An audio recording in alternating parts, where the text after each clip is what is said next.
Here goes.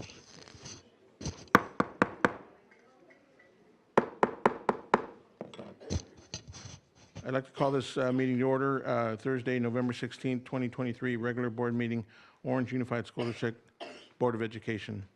Um, Trustee,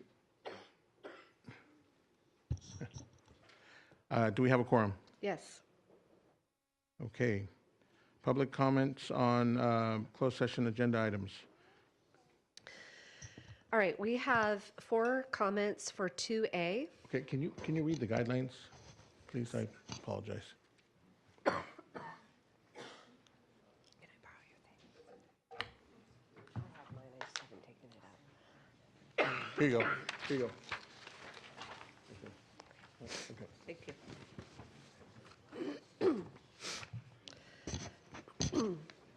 Persons wishing to speak should submit a public comment card prior to the meeting. In general, individual speakers will be allowed 3 minutes to address the board on each agenda or non-agenda item.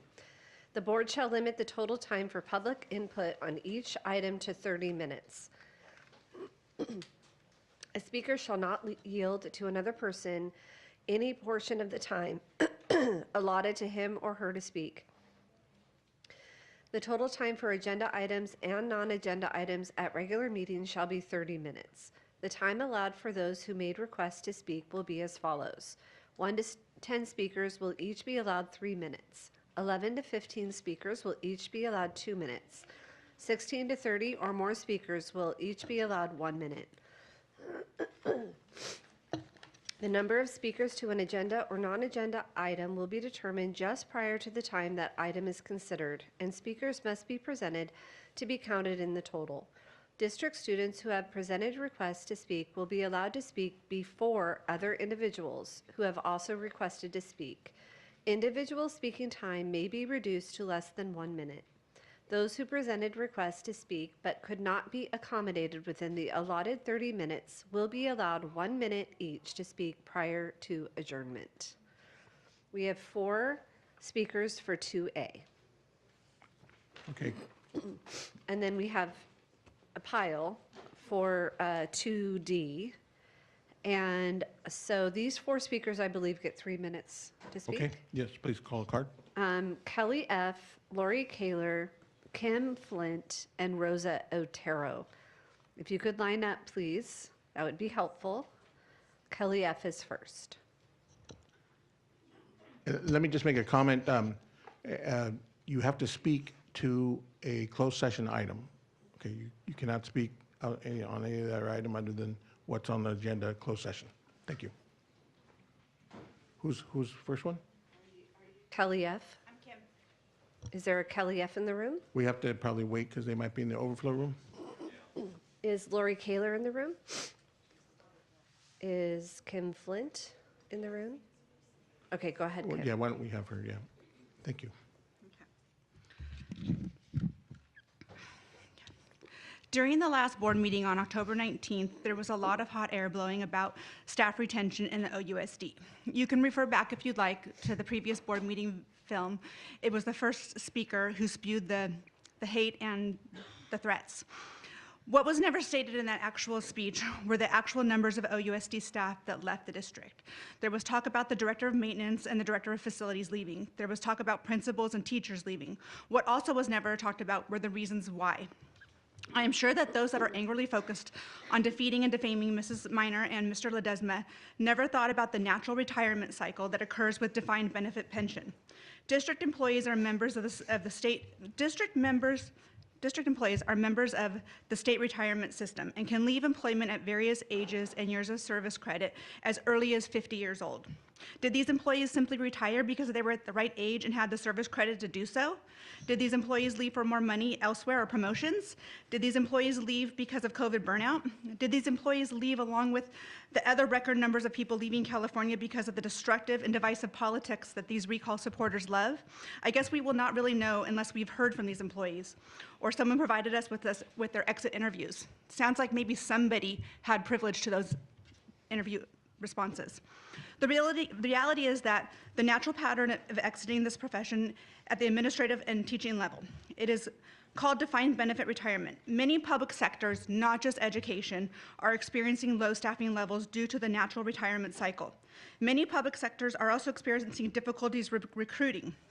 When schools are shut down for prolonged periods of time, behest the teachers union, it is safe to say that people looked elsewhere for employment. There are many logical reasons people are leaving the district and the profession. What is not normal is blaming the loss entirely on your political opponents. It is certainly not normal for people to tell blatant lies and collect signatures to initiate a recall. It is also not normal to stalk a school board member on the sidelines of a soccer field while they're coaching. That to me sounds more like harassment and fraud. Is Kelly F. in the room? Okay, Lori Kaler, come on up. Rosa Otero, you'll be next. At the last board meeting, the Radical Recall came to the podium and claimed the OUSD has hired new staff at an abnormal rate. However, we would like to thank this board for keeping us at a 10% lower rate than average with appointing new staff.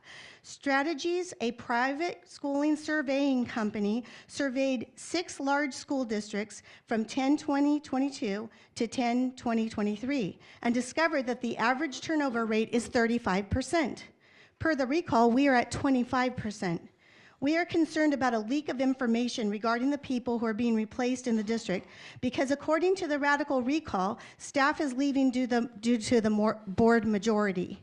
Is someone leaking exit interviews from OUSD to the recall? How would they possibly know this information? We're asking for an investigation into this potential data breach. During the September 9th, 2022 board meeting, it was stated that we need to attract and retain needed good quality curriculum and staff.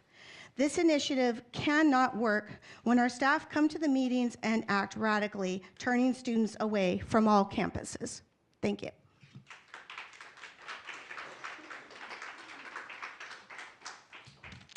Hello, in regards to the item 2A, analyzing the OUSD staff turnover, I'd like to ask a question. Who is leaving? Who are the employees that are leaving? Could it be that due to the now conservative majority board that the woke cult people with liberal views are leaving? Possible. Now that if they feel more comfortable going to a liberal district, then that is their choice.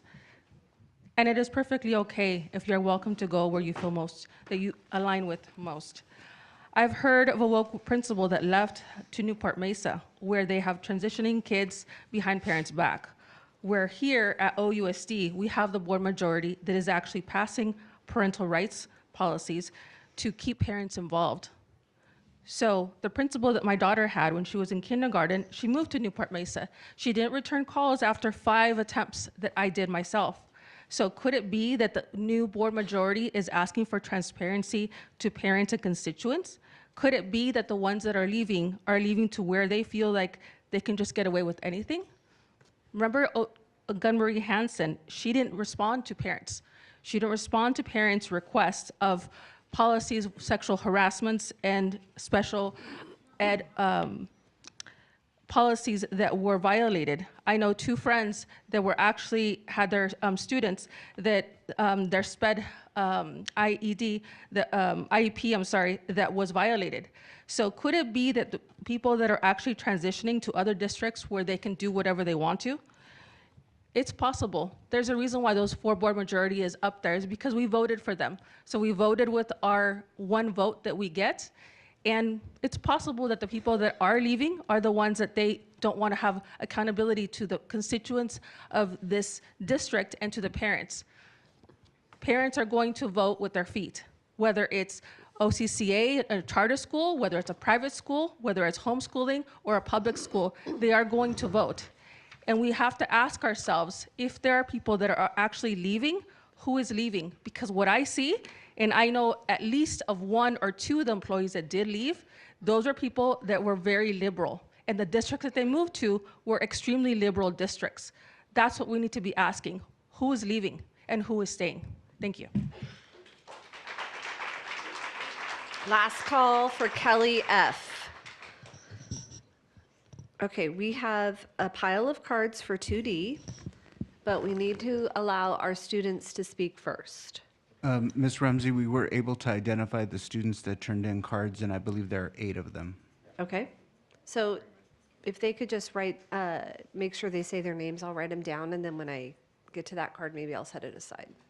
That sounds good. And Mr. Angel's going to bring them in, line them up.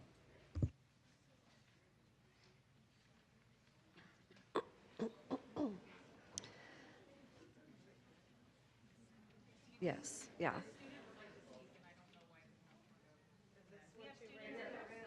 They will be included. I believe that they had gone to the overflow room to pull those students, and then I will make sure they get included as well. Yeah. If they want to maybe line up over here, We're Just going to to be take, sure? we're going to take students' names. We just want to make sure that the students say their names so that way Ms. Rumsey can identify their card. yeah. Yeah, that's fine. So we have a couple more that are going to come over and line up over there.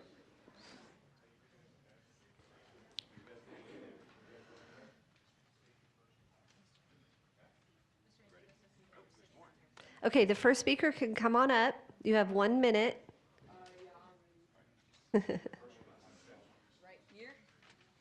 Okay, let's make sure that everyone understands. You have 1 minute to speak, okay? Thank you. Okay. My name, Our policy does say Orange Unified School District students. Isn't this a community meeting? Isn't this a community meeting? Orange Unified School District, it's a public meeting of the Orange Unified School District, right? Let me just look back at the policy and I'll read it back to you. Hang on. I mean, we have residents from all over, and residents that even don't have students in the district.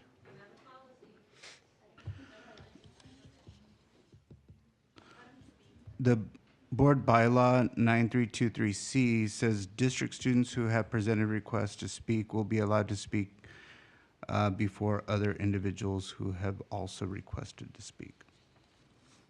Okay, so we just have the district students speak first, and then all others. And then the others should then still be allowed to speak under the Right. regular blue Okay. card, I believe.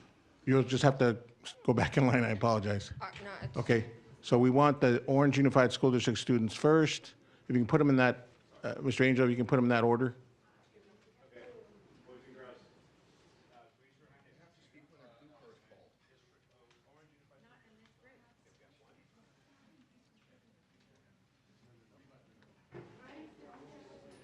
I believe that the cards had been updated, Mr. Gonzalez, but we didn't quite, Yeah, so we I mean- apologize for the confusion today. When the board policy was passed to allow students to, we did update the blue card, but I think we still had a stack of these old cards they were trying to get through, which created the confusion.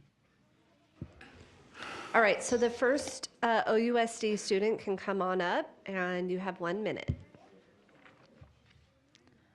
Hello, my name is Andrew Smollett, and I'm a senior at El Medina High School, and I'm here to talk about the unused space at Esplanade. If you don't remember, last April, I came and thanked all the specialists who helped me these past 12 years. Most of those people worked with me in what you call unused space. The physical and occupational therapists use it, actual speech pathologists use it, and their assistants use it. Vision and mobility therapists use it. It is used for testing for IEPs. I could go on, but I only have a minute. It isn't unused space. It is space used for the most important services that these students receive. As a senior that has received these types of services since I was in kindergarten, I'm here to advocate for our most vulnerable students. These services help me succeed in and out of these classrooms. These spaces are one of the most vital parts of special ed students' learning. It is where we close the gap. Thank you. Next one. The next student can come on up. You have 1 minute. I am Gabriel Bermudez, a student at Esplanade Elementary. I don't want my school to close because I am worried where I'll be put in, what school I'll be put in. after this, and I'm worried I'll be placed in a different school and separated from my friends. I also really like Esplanade, and I really like Esplanade. Also, the staff and all the teachers are really kind. I think they would be upset if they have to move schools as well. Thank you. That's the Thank end of you. my speech. Thank you. Thank you. All right, the next one can come on up. You have 1 minute. Good evening, board members and Superintendent Gonzalez. My name is Omer Navoa, and I am a student at Esplanade. I don't think OCCA should take over our school, because what about me and other kids at Esplanade? What about our future? I have good friends and memories, and I would hate to see my school being taken over. Also, I want my brother to finish school here, and it's been making me struggle to pay attention, so in that case, please make the right choice, and thank you for your listening, and have a good evening. Thank you. Come on up.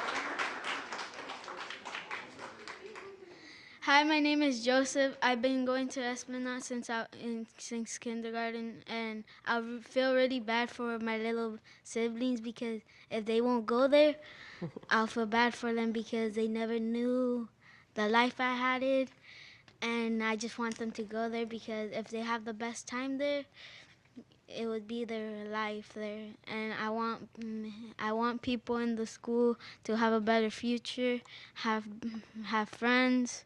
Some don't, and the school over there, why would it want to take over us if our school is already better? But if we have to change schools, I'll feel bad for the people that I had as friends with, and I won't have to see them again, and that's it. Thank you. What is your name again? Excuse me, what was your name? Joseph? Joseph. And Thank you. And the speaker right before him? Elmer. Okay, thank you. All right, he may need a little help. Mr. Angel? Oh, thank you. Thank you. My name is Jesse. I am 9 years old. Please do not close my school. I do not want to have to share my school neither. All my friends are at the school, and my teacher, Miss Gosing, is the best. When we need extra food at my home, my mom is able to go to the farmer's market at school. And I love the YMCA, and Mr. Eric and Miss Jackie are the best. I want to graduate from here when I am in 6th grade, so please do not close my school. Thank you.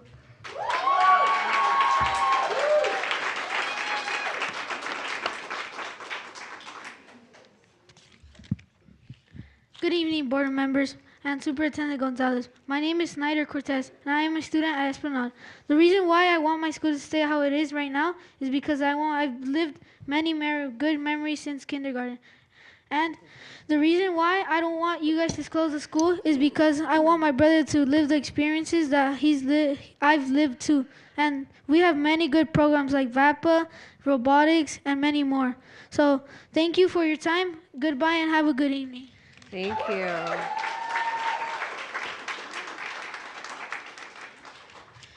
Hello, my name is... Wait.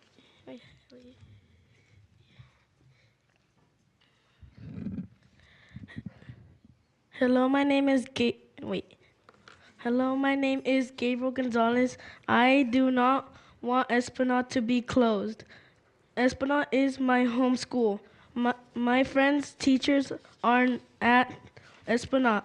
I have learned many things at Esplanade, like reading, adding, subtraction, multiplication, and to make bullying extinct. We just want OCCA to leave Esplanade alone. Thank you.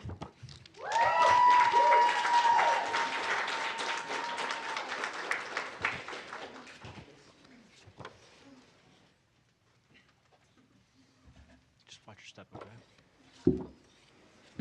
Be careful. Interpreter? Okay, we needed the interpreter, please. She's coming up right here.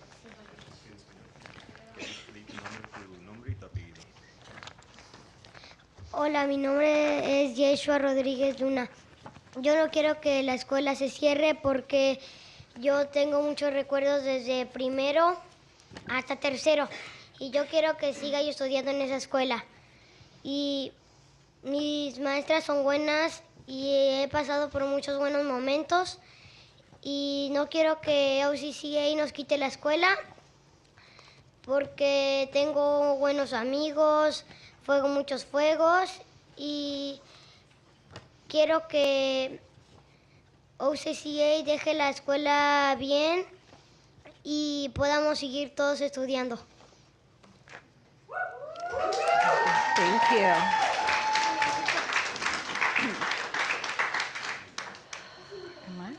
Good evening. My name is Gershon Rodriguez. Sorry, I'm not saying this name right. I apologize. I've been in this school from 1st to 3rd grade. I would like to finish at this school, and at Esplanade, I have great teachers. I have good times. I have lived at Esplanade, and I wouldn't want OCCA to have our school closed. So we want as OCCA to leave us alone, and I have very many good friends at Esplanade, and we play a lot of games. So please don't close Esplanade Elementary. Thank you.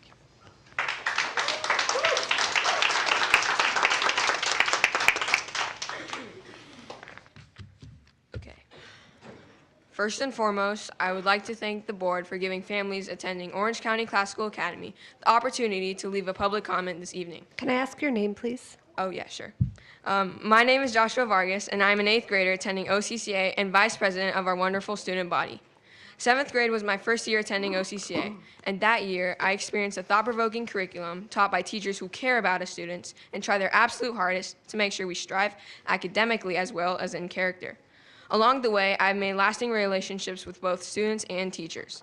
The dedicated staff here are also incredible role models to all students and demonstrate the 10 pillar virtues we are constantly being taught. OCCA has helped me evolve not only as a student, but a person. That is what makes our school unique, its emphasis on moral virtue rather than intellectual. Allowing OCCA to grow as a school gives more students the opportunity to grow in character and create a better future for all of us. Thank you for your time.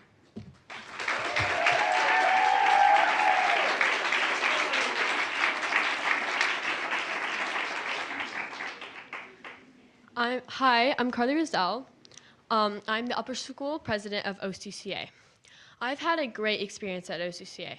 The curriculum is rich and everyone is kind and inclusive. I have made so many friends and everyone is willing to help anyone out when they need help. We also focus on moral virtues, for example, temperance, prudence, justice, and fortitude. The reason OCCA wants to rent some land from Esplanade is because we want to give some more kids this chance to experience OCCA, especially the kids at Esplanade and throughout Orange who would like to learn with us. I'm so glad to have this chance to talk to you, and I want to thank you again for listening. And publicly thank OCCA, and I would like to publicly thank OCCA for building a school where education is valued, students are heard, and new friendships are made. Thank you again. What was your name? My name is Carly Rizal. Chloe? Carly Rizal. Carly. Okay, thank you. Please say your name first. My name is Levi Helwig. Can we adjust the mic there, please? Levi. Go ahead. Okay. Hello, my name is Levi Helwig. Allow me to tell a quick story about 4 years ago, and about the 4 years at OCCA. OCCA helped me with my learning, like grammar, writing, literacy, basically ELA, and physical education, like PE, science only in Mrs. Marshall's class. And thank you for your time.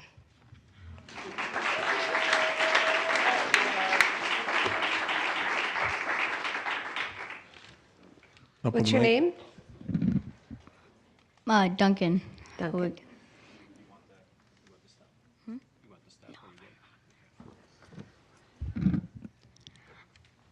Hi, my name is Duncan, and I live in Orange, and I go to OCCA. I'm in 5th grade, and I've gone since the start. And since the start, I've done really well. I know more than I have before, and OCCA is a great school. I hope that OCCA will keep going until I'm in high school, and many more generations. Thank you for listening.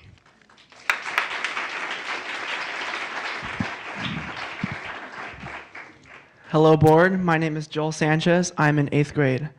I'm going to tell a quick story. About 3 years ago, 2 days before the school year started, I was accepted into Orange County Classical Academy. I was not sure about this at first, as I was making friends and had the year already planned out. I didn't make the decision to join until the day before school. I figured it was just 1 year and I could return to my friends after.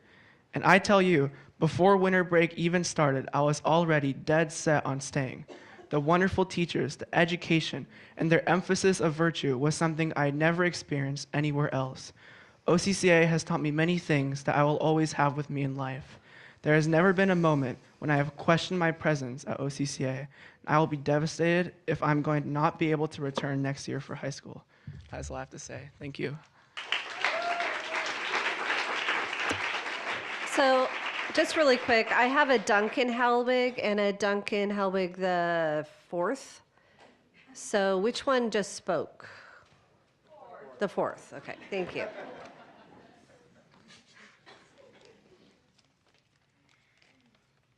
Please say your name. Yeah. Good evening, board. My name is Lucas Jesus Garcia, and I am in 8th grade. I'm a student of OCCA. I wanted to thank you for all that you're doing for the children in our city of Orange. I'm here to say that I love my school. I am so thankful for all of the opportunities and experiences that I've had, from spelling bees to giving speeches and even to being involved in the great student council of OCCA. I participated in it for the last 2 years. I loved it. I've been thriving at OCCA. My teachers have pushed me to limits I didn't know I had. I've been pushed to work hard, excel in academics, and to work even harder to improve my personal morals and citizenship. This school has been a huge blessing for me and my family. My wish is that all kids of Orange County could be able to come to OCCA. I'll be praying that we'll be able to add a high school so more kids can enjoy the same awesome education I'm getting at OCCA. God bless you, and may God bless all of the children in Orange County. Thank you.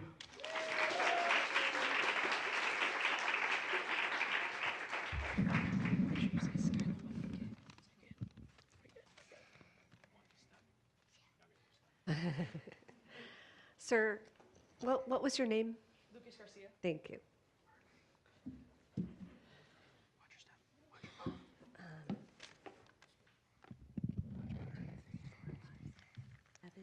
Hi, my name is Skylar Mundy, and I love my school, the Orange County Classical Academy. At my school, we have classical education, and it's awesome. We get to learn about history, art, and science, and it's super exciting. We learn about being good and kind people. They teach us about being honest and doing the right thing, which is important. But what makes my school even more special is my friends and teachers. It feels like a big family, so thank you for having a school like Orange County Classical Academy. I'm so happy to go there. I love my school, and I hope you do too. Thank you, everybody.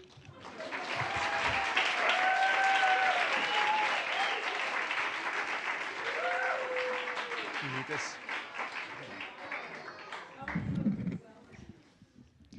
Hi, my name is Ariana Casillas, and I am a 6th grade student at OCCA. I love my school because they not only teach us about learning, they teach us about character, moral virtues, and how it's important to do the right thing. In lower school grades, TK through 5th, we practice the virtues like citizenship, courage, courtesy, respect, responsibility, and honesty. In upper school grades, 6th through 8th, we add on and practice temperance, fortitude, justice, and prudence. We need the space to expand, not for the school, but for the 500 plus students. If my school can continue to expand, think of all the new students, and we hope to continue to spread our great ideas about moral character. This generation will be more respectful, responsible, and courteous than most grown-ups. If OCCA expands, more will be taught civic virtue, moral character, and enriched education. Help us, and we will help you. Thank you.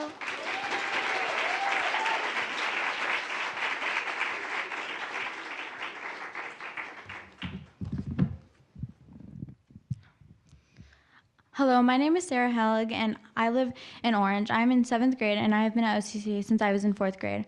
I have grown so much, and I am thankful for all the support I have received from my teachers. At my old school, I needed an IEP since kindergarten, and I was told I was always going to need it. But being at OCCA has helped me so much with my academics, and now I no longer need an IEP, and I tested out of it in 6th grade. I love my Hispanic community, and I am Nicaraguan and Mexican, and I love the Almadena area as my mother and my great-grandparents were raised and still live here. Please consider leasing to our school, as it will provide the Almadena community, my family, my friends, an opportunity to grow in their academics as I have.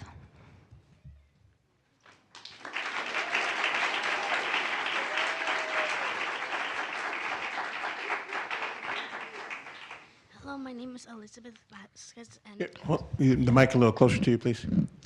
hello, my name is Elizabeth Vasquez, and this is OCCA's mission statement by Mrs. Helen Sir.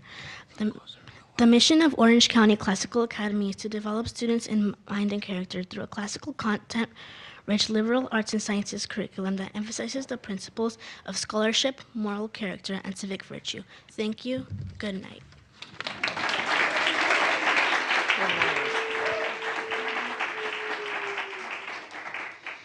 Hello, my name is Katie Trask, and I am a 6th grader at OCCA. I want to share with you tonight that I am very disappointed that no action is being taken against the people who are lying about my school. If I lied that way that they are lying, I would be sent home with a pink slip or a PBS. A pink slip means that I've lied multiple times to people or done worse things to other people. Too many of those, and I get to suspended. But I like going to school, so I don't want to get suspended. The rules are very clear at OCCA, and I would like more people to understand and follow these rules so that the truth can become more celebrated than the lies. That is why I ask you to approve OCCA's property sharing plan. Thank you for this opportunity to speak.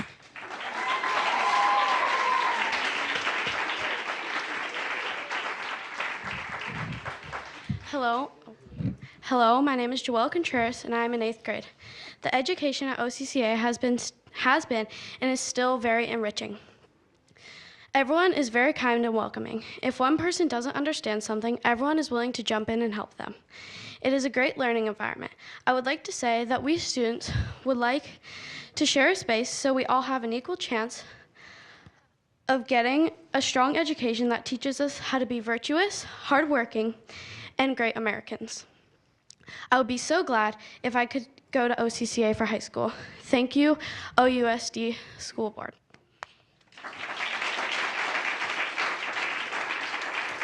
That looks like the last of the students.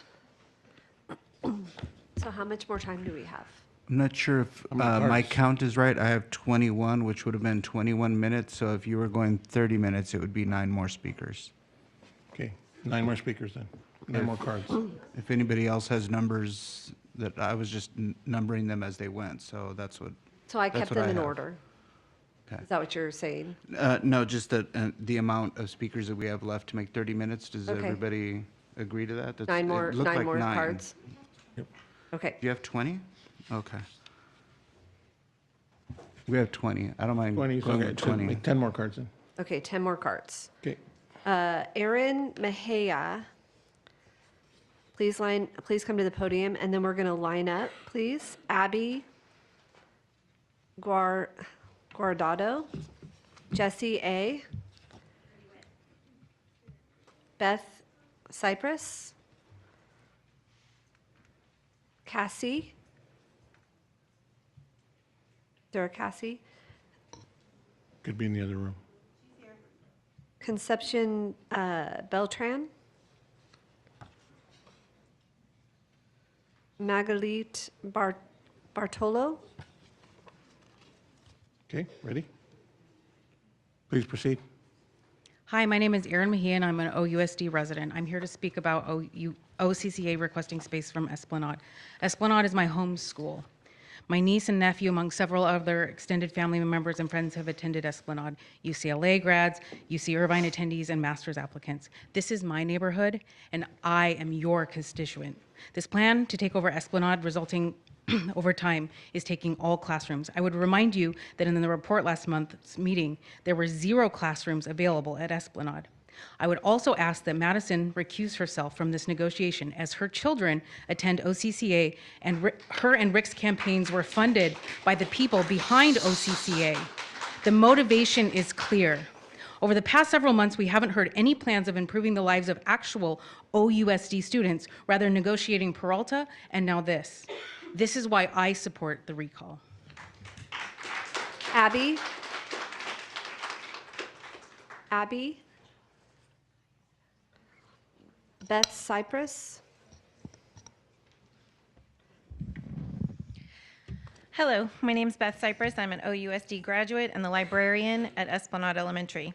Esplanade has been designated a community school, which is exactly what it is. It serves not only all the needs of the students, but the needs of their families with additional services and support. These important services include classes in English, literacy, and technology. We also have a food pantry and community space where families can use computers with Wi-Fi and printers, which they often don't have at home. The families at Esplanade depend on the support that they receive at Esplanade. This supposed rental agreement, which is really a closure plan, will deny the families their civil rights protections. Esplanade does not have classroom space available to share with OCCA. Every single room on the campus of Esplanade is currently being used. It's used to provide the services to our students and the services that they require by the law. OUSD board was elected to do what's best for OUSD students, not county charter schools. OUSD has the space available to provide OCCA. What about the actual property available at the Peralta site and many? Thank you, thank you. Cassie?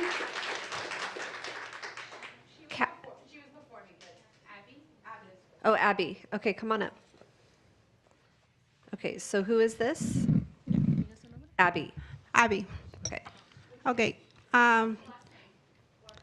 Yes. Oh, Abby Guardado, sorry. That was the one that was next. That's her. So that's you. Yeah.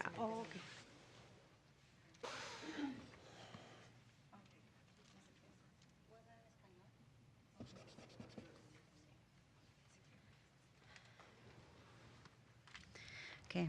Buenas noches, mi nombre es Abby Guardado y les quiero dar las gracias a la mesa directiva por la oportunidad de compartir la historia de éxito de mi hijo Julián.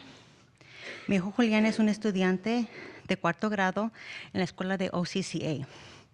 En el 2020 hice la decisión difícil de transferir a mi hijo de una escuela de doble inmersión, donde solo le enseñaban inglés, donde solo le enseñaban a hablar en español, escribir y leer. Lo que siguió después fue la dedicación de los maestros y el programa para estudiantes de inglés que le enseñaron en OCCA.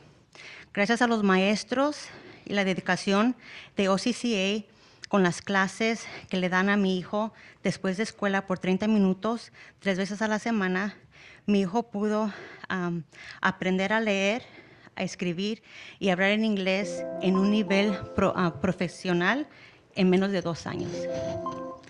Gracias. Sí.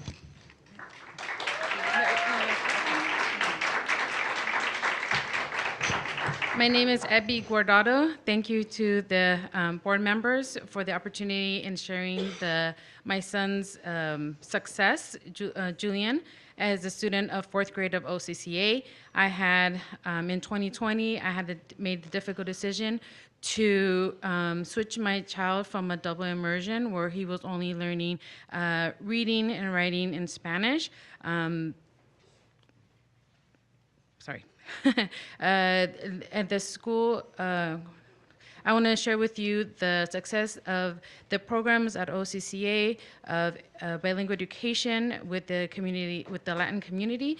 At this point, he is at a superior level in less than 2 years in reading and writing. Thank you.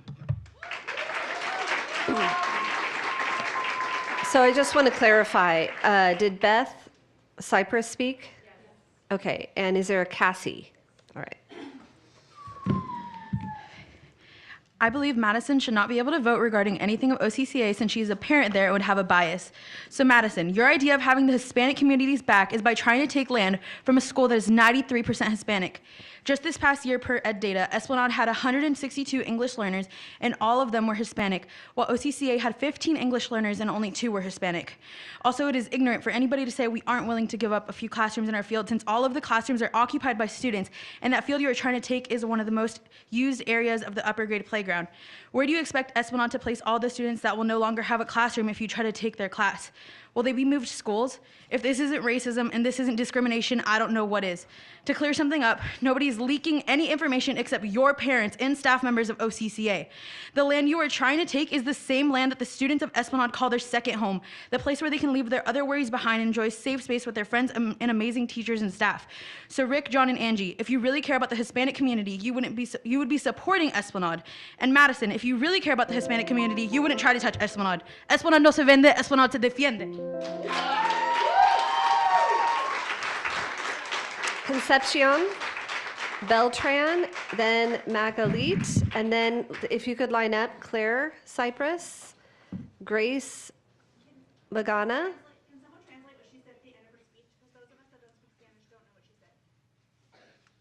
I don't know if Do you that- know what she said? Wait, the translate.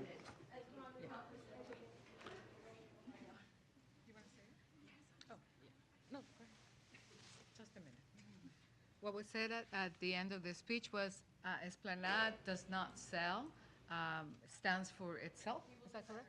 And we'll defend ourselves. Thank you. And then Abigail H., and the last speaker is Sandra I. Hola, buenas noches, miembros de la mesa directiva. Mi nombre es Concepción Beltrán. Esta noche estoy aquí para pedirles que no renten o no vendan Esplanade. Me he puesto a pensar por qué tantas mentiras sobre este tema. No sé cuáles sean las intenciones que tengan, pero solo quiero que piensen en todos los niños que serán afectados. También pido que el voto de Madison Miner no se tome en cuenta, ya que ella tiene hijos en OCCA y es lógico que su voto sería a favor de ellos. Gracias.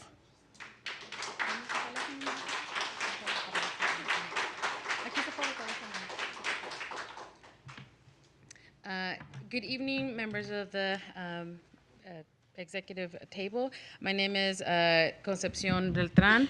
This evening, I'm asking you not to sell or rent Esplanade. I've been thinking as to why so many lies. What's the intention behind all these? I also, I want you to also think about the children that will be affected of this. I also think that Madison Manor should have no vote as her children attend OCCA, and it's logical that her vote will be in favor of OCCA. Thank you. Next speaker, please. Okay. Hi, good evening, President Ledesma, board members, Mr. Superintendent Ernie Gonzalez, sorry. My name is Graciela, and the undersigned organizations and community leaders write to express our strong opposition to the efforts to take land from Esplanade Elementary for the benefit of Orange County Classical Academy, OCCA. We have 342 signatures of community members, parents, staff, students that strongly oppose the expansion of OCCA into Esplanade. Esplanade has served generations of students in the El Medina neighborhood, and the campus continues to be part of the daily lives of many still. Please keep the schools intact. The students deserve better, the parents deserve better, and so does the staff. Thank you.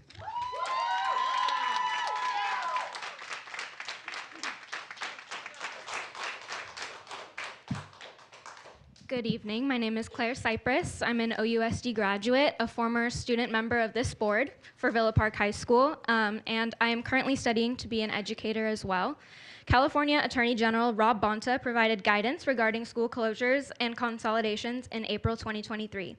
Esplanade has been deemed a community school under AB 1912, A school district must conduct an equity impact assessment before school closures, mergers, or consolidations and provide the public with a set of metrics or criteria proposed for closure decisions so that the public can provide input. This has not been done.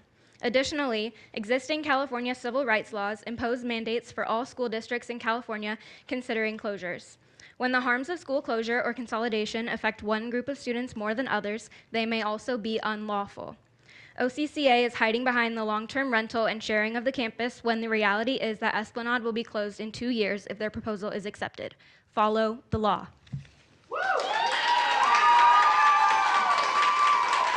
All right, next speaker.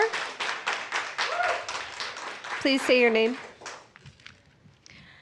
Hello, my name is Sandra. I am a mother of 2 students who attend Esplanade Elementary. I am here speaking on behalf of my children and all students attending Esplanade. Pushing our students out is not just wrong, it is disgusting. Have you considered the trauma and effects that these students will go through?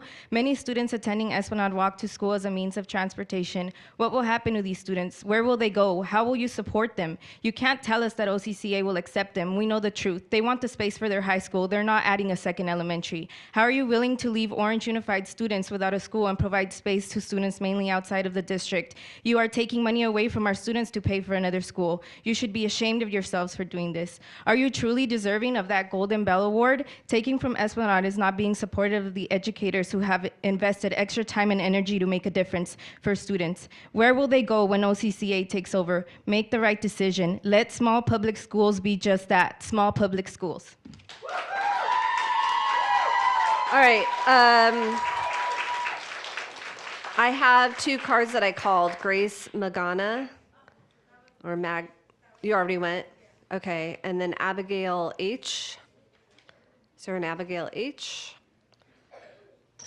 Veronica Cisneros. And that will be the last card.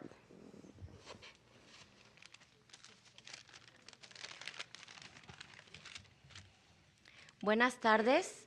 Buenas noches, más bien. Espérame, señora. Sí. Alguien para ayudarte, para Okay. interpretarlo en inglés. ¿Ya puedo continuar? Sí, por favor. Buenas noches. Mi nombre es Verónica Cisneros. Actualmente tengo 2 hijos en la escuela, uno de 10 años en Esplanada y otro de 16 en Modena.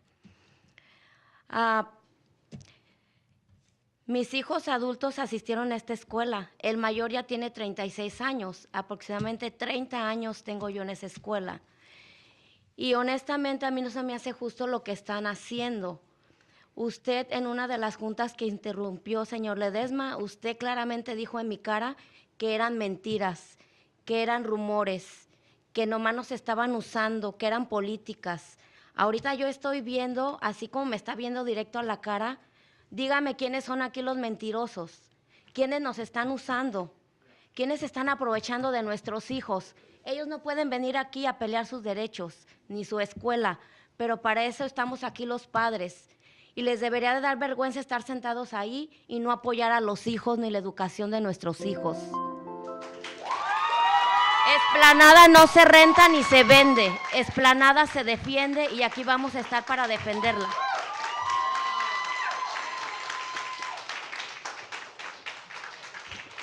Last card. Oh, here we go. Interpreting. Good evening, members of the board. My name is Veronica Cisneros. I have 2 children, one 10-year-old in Esplanade and one 16-year-old in El Medina. My adult children are around the 30s. I have one 36-year-old child. And so I have been a parent at Esplanade for over 30 years. Mr. Ledesma, you told me in my very face that these were lies. Everything going on about Esplanade, that there were rumors and that people were using us to create conflict. So please tell me who is telling the lies. Please tell me. Also, I want you to know that Esplanade will not, you should be ashamed of yourselves for not supporting the education of our children. Esplanade will not sell itself. Esplanade will defend themselves.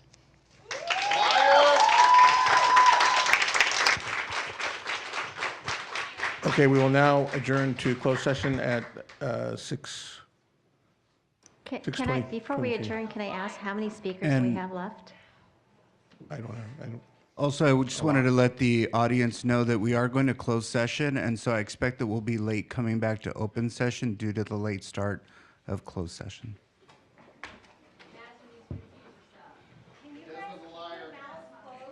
Yeah. I am really concerned about not hearing all the speakers. This is the first time that we actually cut it off at 30 minutes, and I feel like there's some viewpoint discrimination. I think it's really important that we listen to the speakers before we go into closed session, because we will be making some decision and having some discussions. Go into closed session.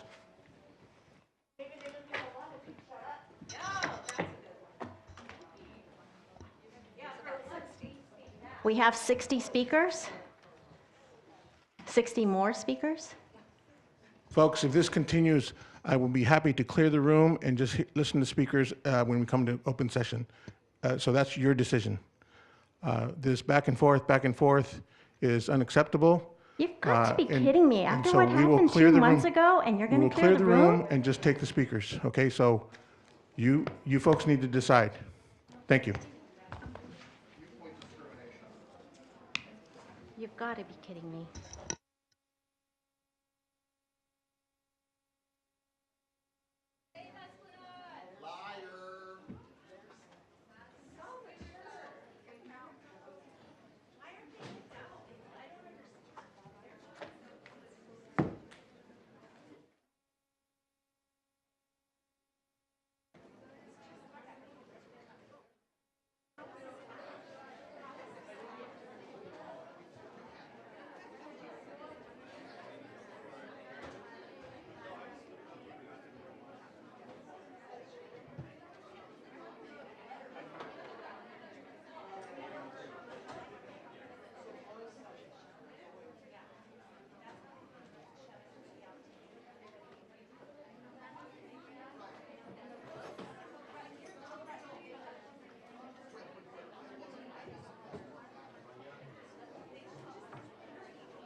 Ready?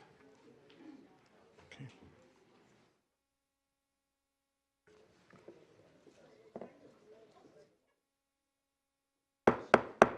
Okay, I'd like to call this meeting to order at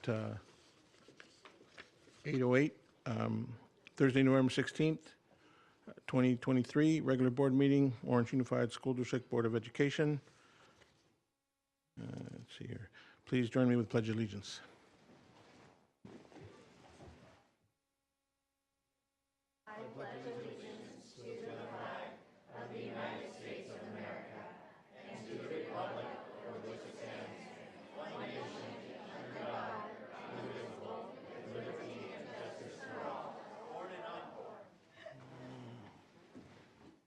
Okay.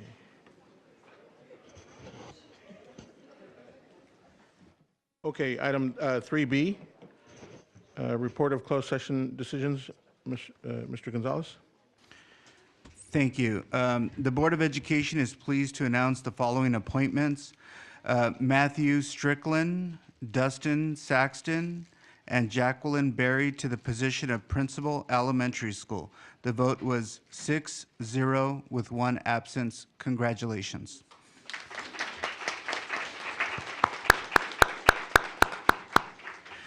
In a separate vote, Tracy Knibb was appointed to the position of Assistant Superintendent, Human Resources. The vote was 6-0, 1 absent. Congratulations.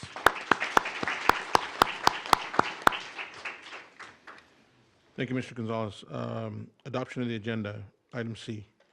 Motion moved by Trustee Ortega, I'll second. second by Trustee Minor. What's that? And I think we had one agenda Yep. item we wanted Yep, to I have it pull. here. Oh, you have it, okay. Okay. I'll remove it. Withdraw? Yes. Withdraw?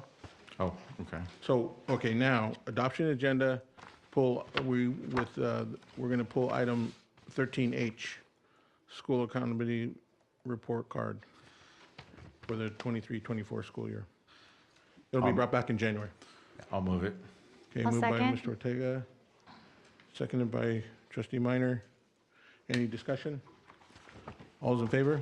Aye. All those opposed? Okay, motion passes 6-0-1. All right, now, next thing is announcements and acknowledgements. Item 4A, school spotlight, Emma Hoffman, El Medina High School.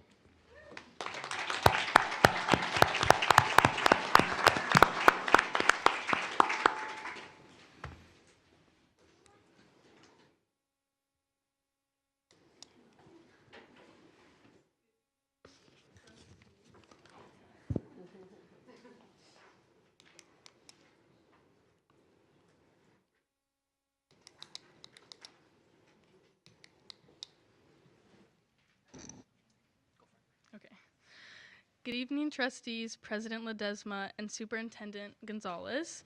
Today we'll be sharing with you just a few of our on-campus activities that allow for our students to actively engage with our ASB and other parts of our El Medina community. I wanted to shine a light on 2 of our more recently created fundraisers and activities, our AS Brew and Frontline Thrift Shops. Our AS Brew booth was created last year, and it gives us an opportunity to serve morning coffee, tea, and donuts to our students before zero period on Wednesdays. All of the funds generated from our sales are directly given back to seniors in the form of a scholarship for the continuation of their education. Additionally, our Frontline Thrift Shop is another fundraiser that directly benefits our students. At lunch, students have the ability to purchase donated clothes, again with all of the funds being directly put back into our journalism program. Most items are sold for $1, so you can imagine this is a very popular program amongst our students. And I wanted to personally invite all of you to come work our AS Brew or Frontline Thrift Shops anytime. That works for you guys.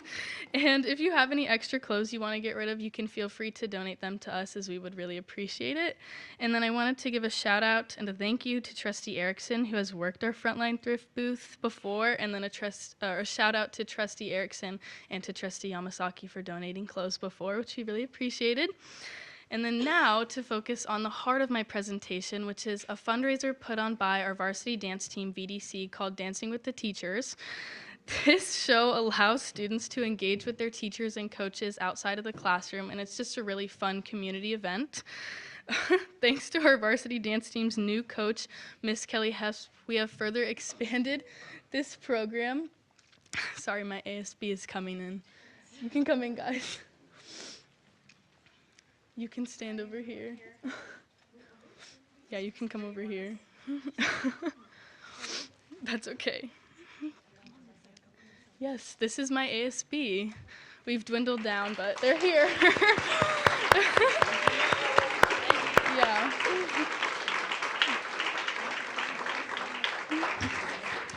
Yes, so this is our ASB. We have some members of our ASB, and then we also have some members of our varsity dance team, since that's what our presentation is on. We have some wounded members, but they're here. So the heart of my presentation is our show, Dancing with the Teachers, which is put on by our varsity dance team. It's basically Dancing with the Stars, but at school. It allows our students to engage with their teachers and coaches outside of the classroom. And thanks to our new dance coach, Miss Kelly Hesp, we have further expanded this program to elementary schools within OUSD. This year we taught 6 weeks of dance classes to Prospect and Jordan Elementary, and our students on the varsity dance team were able to teach dances that the students at the elementary schools performed at Dancing with the Teachers. And I wanted to give a shout out to our varsity football coach, Mr. Mitchell, and his coaching staff, because they did win Dancing with the Teachers with me as their coach. And overall, the performance in its entirety allows the varsity team to spread their passion for dance while also creating a community throughout our high school. And the funds raised from Dancing with the Teachers allow our varsity team to buy costumes for our spring concert. So now I will play for you a brief montage of our last Dancing with the Teachers show. It's like I'm living my dream.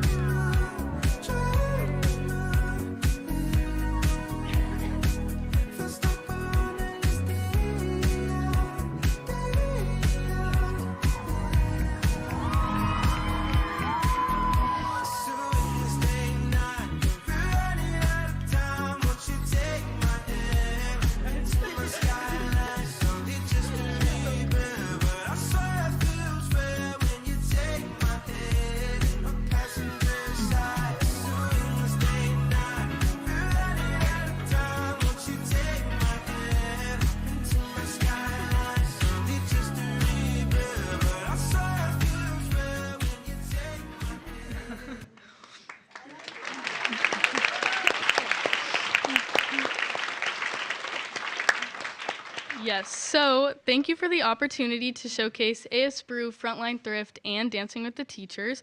These are all premier experiences for our students at El Medina High School.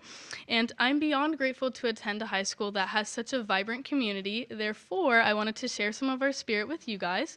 So we will have some El Medina swag being passed out to you by Amy Nguyen.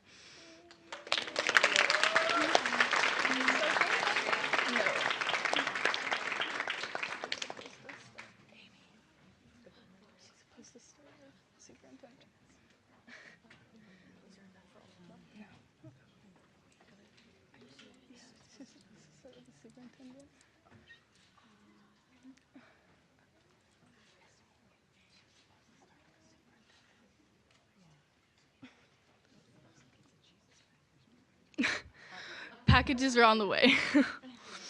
Yes, but thank you, that is all.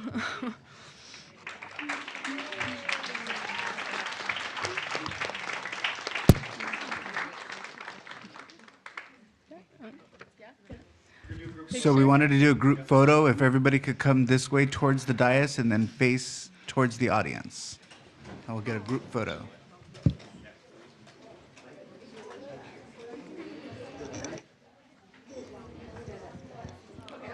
Oh, this.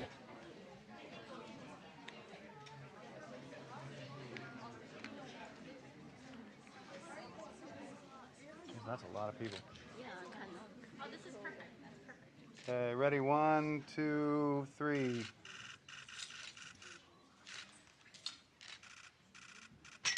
Okay. Wait. Hold it as fast as Mr. Sullivan.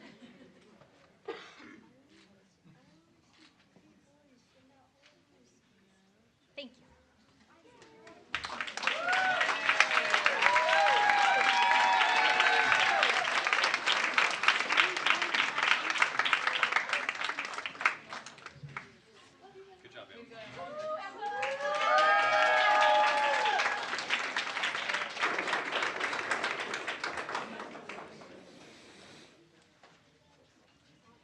Thank you all for being here. This is cool.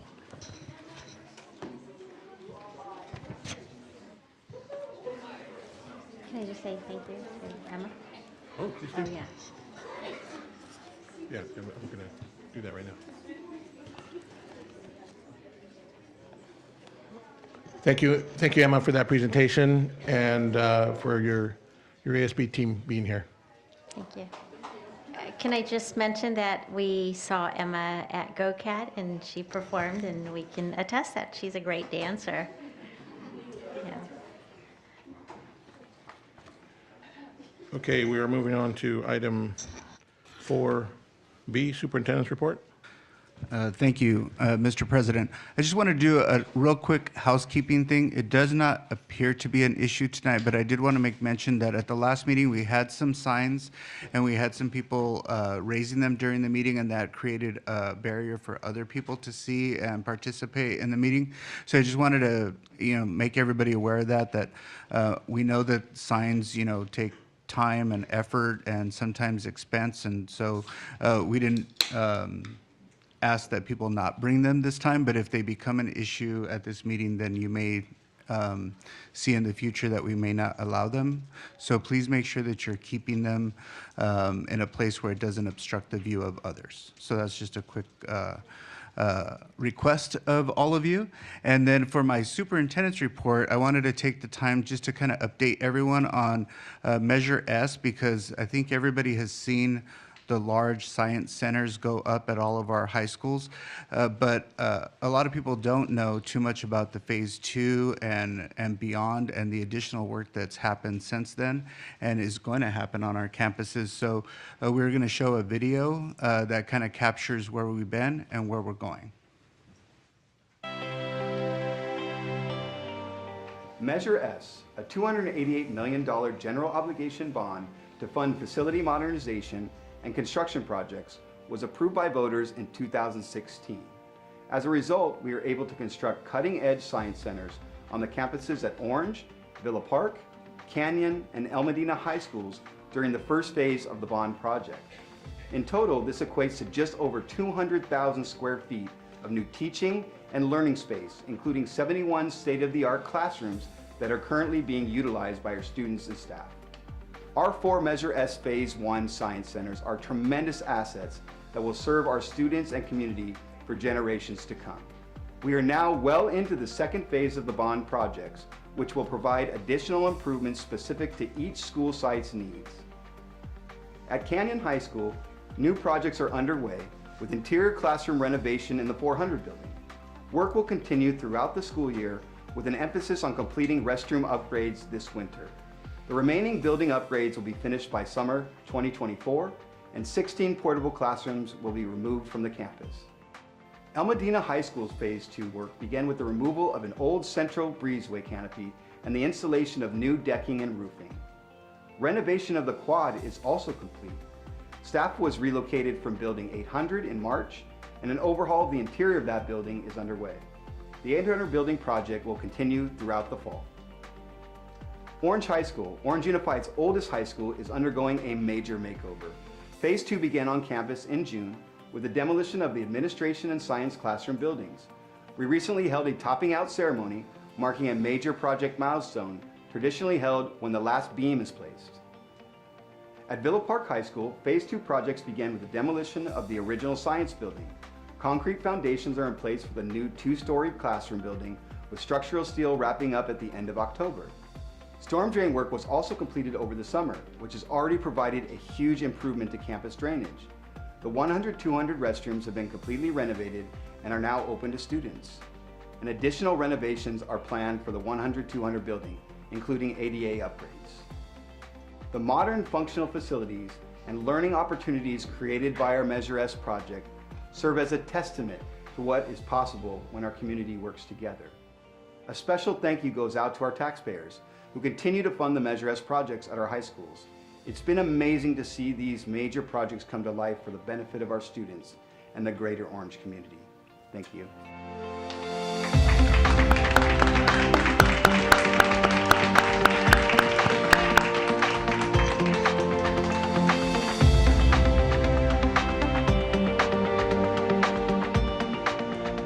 And before I conclude, quick mention to the taxpayers in terms of OUSD being good stewards of the taxpayer dollar. I wanted Mr. Rivera just to mention a couple of things recently that we were updated on.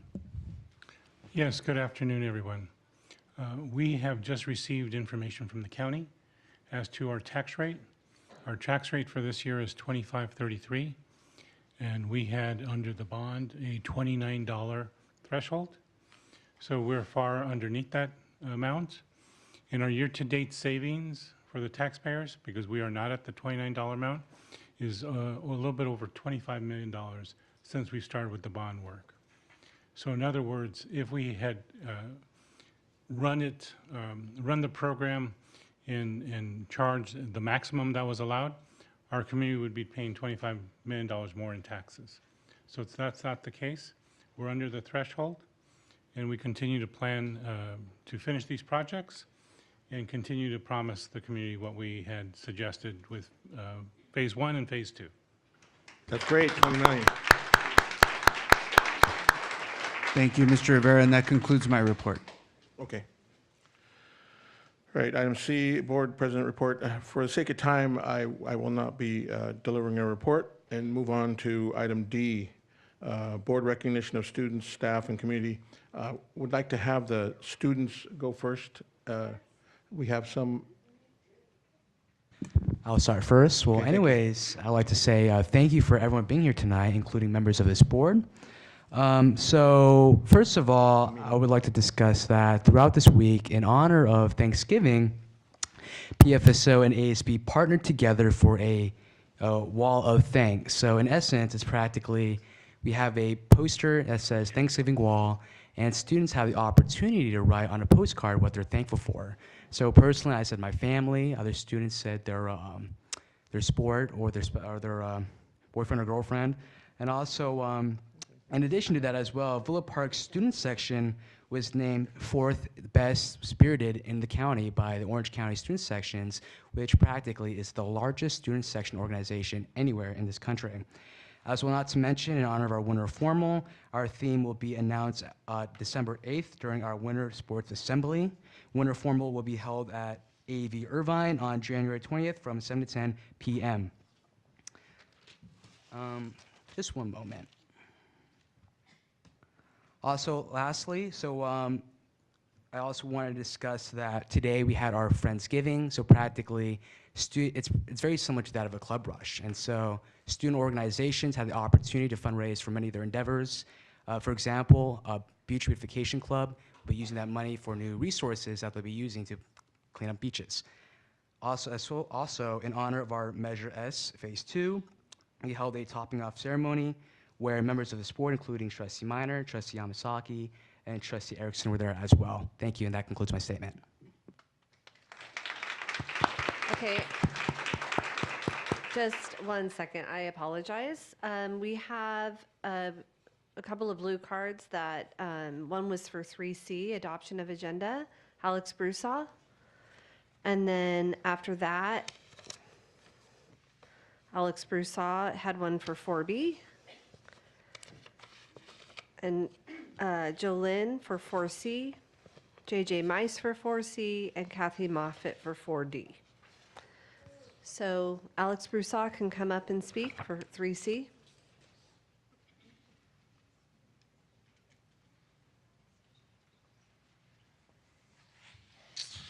My second comment was on the president's report as well with JJ and Jolynn.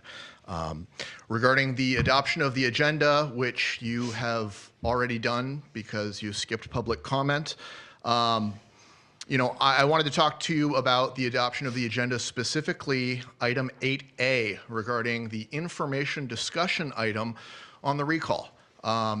As a direct result of the termination of Dr. Gunmarie Hansen and the hiring of Edward Velasquez, who was known to Mr. Ortega and Ledesma and nobody else, we initiated a community-based recall. We did it. We gathered over 10% of registered voters from within Orange Unified School District, as verified by the Registrar of Voters.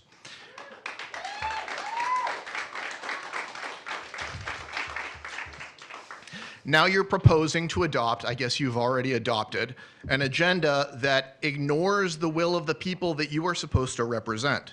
Placing item 8A as an information discussion item that has no ability to vote on setting the date of the recall as required by law will not delay or deny our vote to recall trustees Ledesma and Minor. We will vote. We will recall you. To that end, there's a group of OUSD retirees currently offering a matching donation of up to $1,500 for the recall. Donate, be ready to vote. Stay informed at www.ousdrecall.com. Hopefully you guys will set an election date. If you don't, the registrar will. We'll vote you out. Thank you.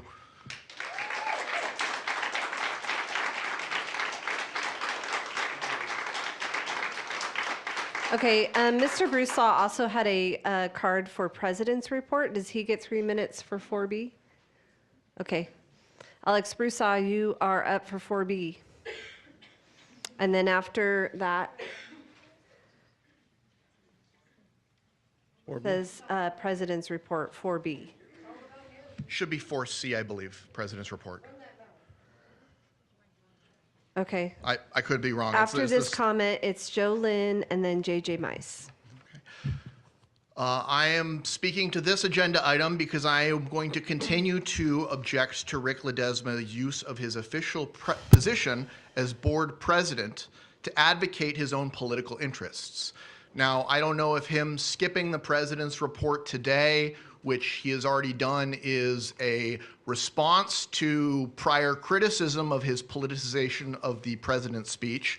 But it was in a president's report that Rick Ledesma told us that the rumors about Esplanade were lies from his political opponents. Rick Ledesma has repeatedly used his president's report to spew his political agenda and not report on the state of Orange Unified School District. Now, does Rick Ledesma not know what is going on in the school district in which he is president, or is he lying to this community? Well, we know that he's lied to people that he cares about much more than this community, so why not lie to us too? At the last meeting, Rick Ledesma used his president's report to attack trustees Erickson, Page, and Yamazaki. He even went as far as to associate trustee Yamazaki with communists, apparently not knowing that her family had fled communist China. When she brought this to his attention and asked for him to apologize to her family, he didn't do the decent thing and apologize and acknowledge trustee Yamazaki's troubled history opposing communism. He doubled down. He said that she has communists who support her, so she must be a supporter of communism itself.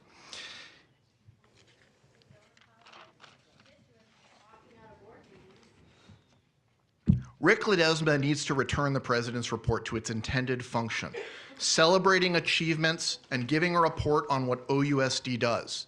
Education, not his own personal political opinions. Thank you. Okay, Jolynn.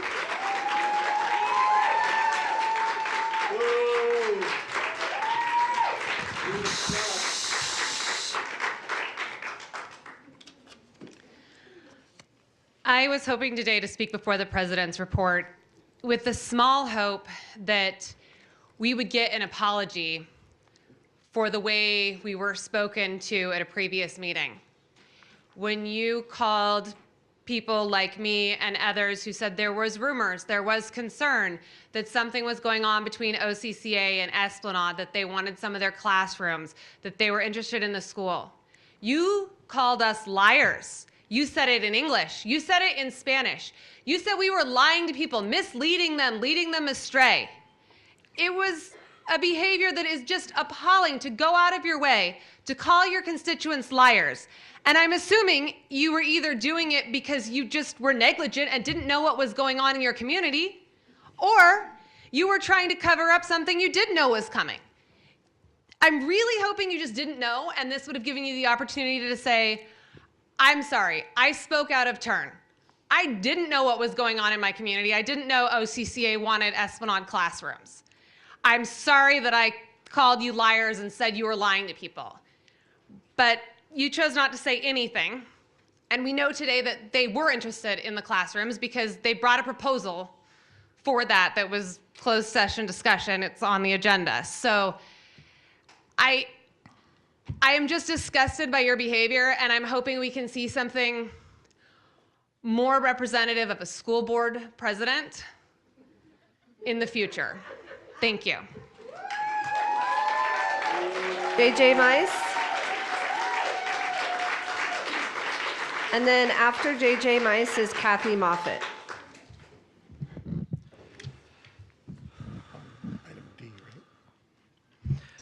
Good evening, Board President Ledesma, Board Trustees, and Superintendent Gonzalez. Tonight, I'd like to speak on Agenda Item 4C, the Board President's Report. Personally, I'm a little unhappy to have to make these comments tonight. Being sharp-elbowed goes against my nature, but I feel that I have to. The Board President's Report is typically supposed to be an opportunity for the President to highlight district successes, wonderful goings-on at our schools, phenomenal teachers and staff, and our amazing students. Unfortunately, over the past several months, Mr. Ledesma has chosen rather to politicize this time meant for positivity instead of focusing on what's great about OUSD. Tonight, I appreciate that you gave back your report. I'd like to suggest that this become permanent. I suggest that the Board President's report has become useless, and I propose that until such time that we have a Board President whose words and deeds can be trusted, who doesn't mischaracterize and misrepresent facts, deceive or defame and gaslight his co-trustees, that the time usually reserved for the Board President's report be given back to the Board and used for district business, as you've done tonight. This would be more productive. Just a few months ago, Mr. Ledesma, as many as 40 family members and parents of Esplanade Elementary students, many of whom had no child care and had to rely on our translators to make their voices heard, came here out of concern for their school and waited until after midnight to speak in support of Esplanade Elementary. From that chair, from that dais where you have an orange card taped to the table that states how board trustees are supposed to behave, you lied to those people, first in Spanish, then in English. Your words are on district video. This board and the administration of this district has not spoken a word about closing Esplanade. And I said that this is a rumor that is a lie. Well, Mr. Ledesma, Exhibit A of the proposal submitted to OCCA, to the district by OCCA last month shows the aggressive 4-year plan OCCA has to absorb Esplanade Elementary, and proves those rumors to be true. The planning meetings that the OCCA board held providing OCCA parents talking points and inviting their attendance here tonight proves those rumors to be true.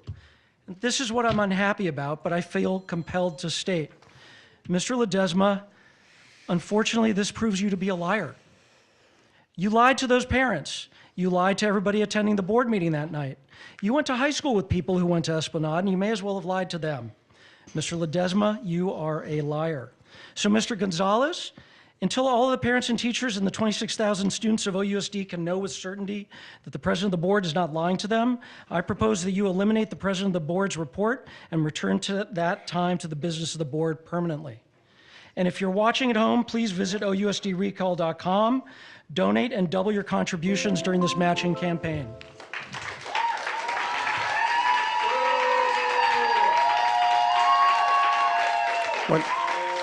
Mrs. Moffitt, please, 1 second. I'd like to respond. Once, when someone calls you a liar, I have the right to respond. Listen, folks. I've heard everything from all of you. Now it's my turn. I'll tell you right now, I am not lying. This board has not discussed the closure of Esplanade. If a proposal comes to us, Excuse me. that doesn't mean that that we're accepting anything. We've not accepted anything about classroom space. We've not talked about closing Esplanade. In no way have we spoken about closing Esplanade. No Trustee no se ha Ledesma, hablado. excuse me, I think Excuse that me, you are out of excuse line me. in No, speaking right no, now. excuse me. You According are out to of our- line. No, I according have to I our have the floor right now. policy- No, according to No our se ha policy, hablado you're not nada supposed de to cerrar respond Esplanade. to public No se ha comments, hablado and nada. you are speaking on Esta an mesa item directiva that is no in hemos closed hablado session. de cerrando You cerrando are speaking an item onto Esplanada. closed ¿Ok? session. Ni hemos hablado de los salones de clase. No, no, no, no, no. Hay you mucha are mentira violating the que Brown ustedes Act. andan recibiendo de gente que no saben qué la mesa directiva anda hablando. Y la mesa directiva anda hablando de no hemos hablado de cerrar Esplanade. No hemos hablado de los salones. Trustee Claro. Ledesma, you are violating Entregaron- the Brown Act entregaron and speaking on an un- item that is not agenda. Entregaron un reporte a nosotros. You are Okay. violating the Brown Act by So, speaking on an item that This was is how it works, discussed- right? This is how it works. was discussed This in is how it closed works. session. This is You're this is allowed to some- shout me down and I No. cannot respond? Yes. This yes. is I have a right to speak here. Wh- I have a right to speak. No, You are Miss- not allowed to shut me down. That's how it works. no, That's no, how that is not how it works. this is how you folks Trustee Ledesma, you disrespect and only want yourselves are heard and no one violating else. the Brown Act That is by so wrong. speaking off topic. This is Mrs. not Yamasaki. an agendized Mrs. item. Yamasaki. It was a closed session They item brought up, that you they are brought now up violating. President's report and I'm responding to it. Mr. Ledesma? Yes. I feel like maybe we could speak with Mr. Covert about the fact that you can reply back to comments that are about you. Mr. Covert, you have a comment on this? Well, I would just observe that when someone is called a liar who's a public official, that public official has a First Amendment right to respond.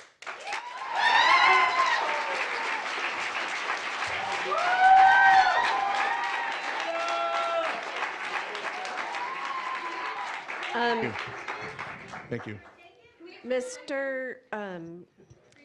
Ledesma, It was the same thing in English. Miss Moffett is speaking on 4D, Right. which is the next Right. agenda item. Okay, so I'm just want to clarify the record. This board has not talked about You know, but you didn't closing just- down Esplanade and/or anything about use of classrooms, allowing the use of classrooms. Okay, Ms. Moffett, please. Good evening. Hello, is it working? Yep. Okay. I requested to speak before you under item D, which is board recognition of students, staff, and community. And clearly, I am not member of the board, but I just thought I would bring to the board's attention something that they might want to highlight appropriately. A veteran teacher of Orange Unified School District, Pat Barrett, who taught at Villa Park High School for 30 years, has recently passed away. He was an excellent teacher. He taught my children when they were at Villa Park High. He taught English literature and American literature, as well as Latin at Villa Park High School. In fact, I think he might have even been one of the founding faculty members of Villa Park High School. He was beloved by his students, respected by everyone, an excellent role model for his students and all who knew him.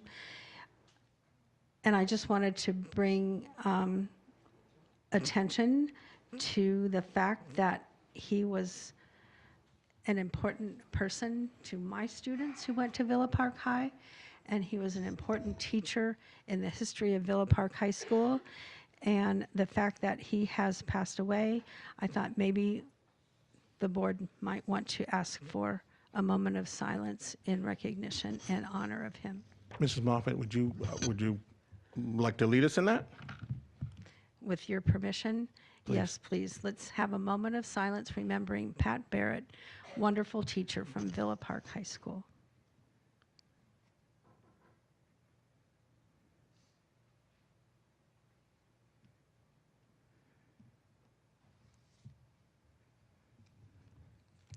Thank you very much. Thank you, Ms. Moffett. All right, that So- concludes the comments, and so you're up. Back to student board members.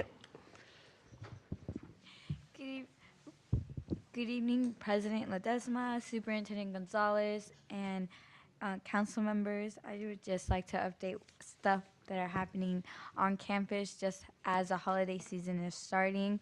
I'm really excited to share all of this because I'm really proud of all the diversity we have on campus and how the students express themselves and share one another's passions and creativity.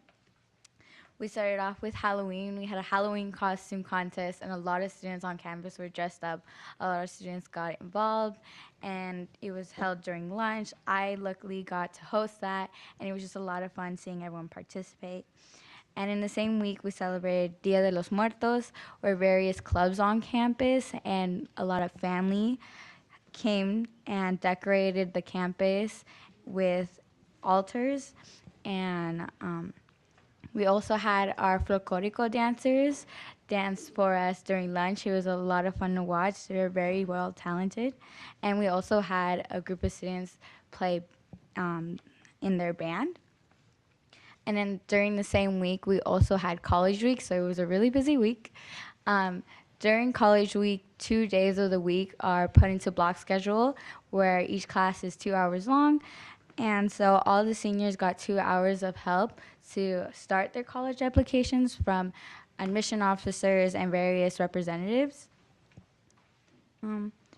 And as the holiday season's approaching, it's also a good time to show our appreciation throughout the community. So Orange High has been doing as much as possible, starting with going to West Orange, one of our feeder schools. They held a fall festival, which was a lot of fun seeing all the students.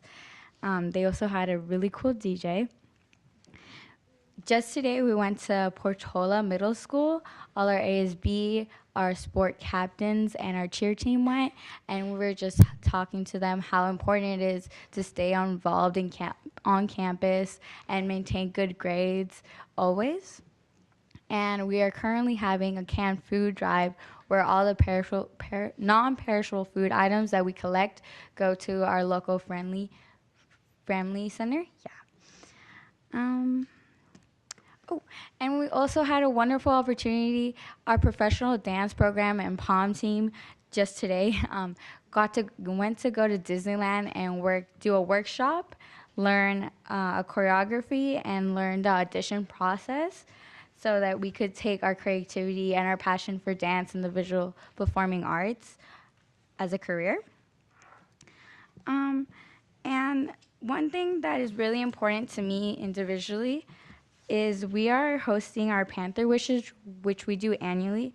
This is an opportunity for the community, staff members, and students to donate warm clothes, blankets, toys, and especially gift cards to help our students that are financially struggling during the holiday season. So if any of the members on board or community would like to donate stuff to Orange High School so that we can help those families that are struggling during the holiday season, it would be greatly appreciated. Yeah, that's pretty much it. Thank you.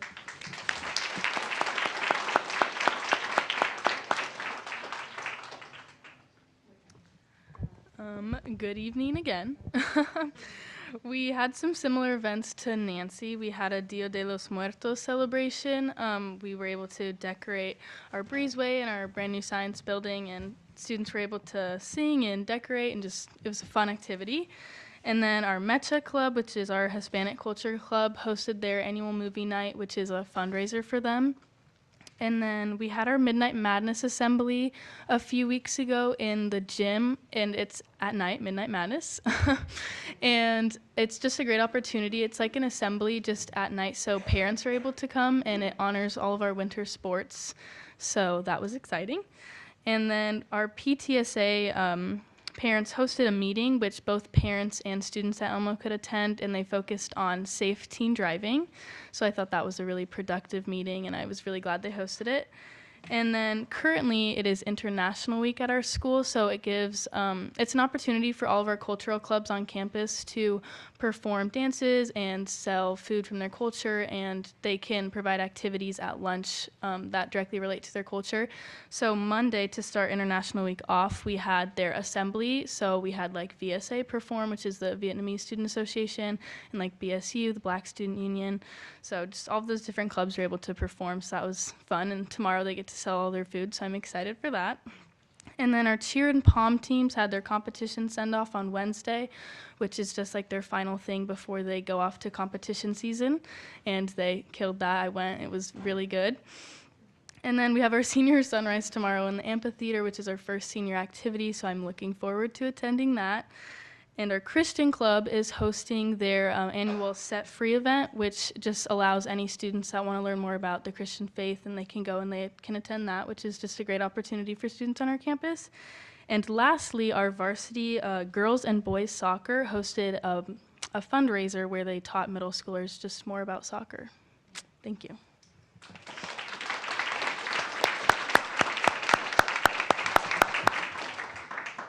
Hi, good evening, everyone. So just wanted to share some updates about Canyon.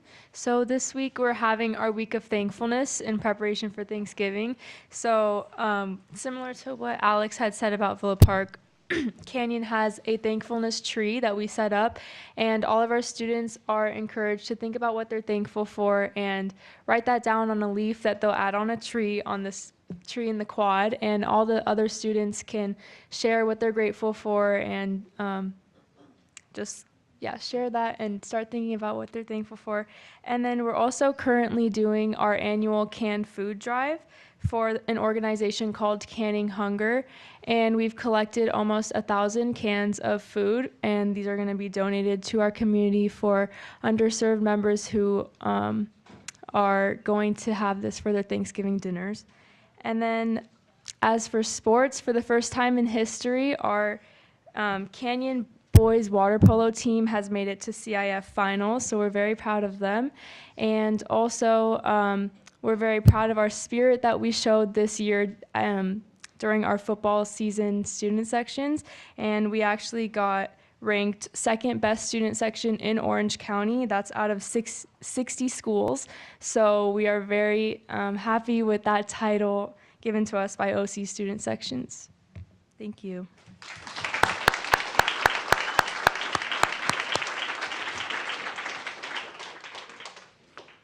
Okay, any board members like to board recognition of student, staff, and community? I'll go. Trustee Ramsey? All right. So after meeting with Mr. Gonzalez and Mr. Abercrombie regarding actions that the district is taking to increase math test scores, Mr. Gonzalez recommended that I visit West Orange Elementary to see a school who's focused on math and has raised their test scores. So just this morning, I got to walk around with Dr. Monica Murray, the principal. Also, Penelope, Jada, and Damien walked me around the school. They were polite, poised, and professional. Penelope was a little first grader who was the principal for the day, which she had earned through tickets. She said she paid 100 tickets to be principal for the day. I loved that the tickets were school-wide and that they could save them year to year. They could roll them over. As a teacher, I couldn't help but get super excited to see all the things the school was doing to make math fun and engaging. The principal had a math problem for the whole school, just depending on the grade level, that she posts weekly, and then if they answer it, then she gives them tickets. They have an all-school ticket program. They use C-STEM, math and coding and robots. They had some good iReady incentives. Their math instruction is from 8 to 9:30 for the entire school, so everybody's doing math at the same time. Jada told me that they had raised their test scores by 9% in math from last year and 10% in reading. They have a half an hour, again, it's at the exact same time, 1 to 1:30, half an hour intervention for reading. All school incentives for various accomplishments, and that they are just really trying to change the mindset toward math to make math fun. I witnessed confidence building, collaboration, and creativity. I look forward to visiting again, as well as other schools that are focusing on a mindset change to create positive outcomes. Student board member Emma Hoffman walked us around the Elmo Nature Center. I've said it before, but the Elmo Nature Center is an absolute gem. In fact, West Orange also has a gardening club and some designated space for growing tomatoes, grapes, peppers, and succulents. They also have a compost bin, which I love. We also walked at Elmo, we walked through the museum and saw various rocks, minerals, Native American artifacts, and fossils. I was very, very impressed. Thank you to everyone who took time out of their day to give me tours, answer questions, and I ask for blessings on your goals for the year. Now, Trustee Ortega. So principal for the day, did cancel classes for the day or recess only? Oh, use that power. Would anybody else like to speak? I'd like to share, please. Trustee Minor? All right, I got to visit Fairhaven Elementary School, and I was greeted by some very joyful, excited students that gave me a short tour around until they had to return back to their class. And then I got to go to the Villa Park High School topping off ceremony. I got to walk there with my kid. Only one of them, thank you, husband, for taking the other three. But I got to sign the beam with my daughter, and I got to watch it as it lifted before she had a complete meltdown and we had to leave. But just so happy for Villa Park High School.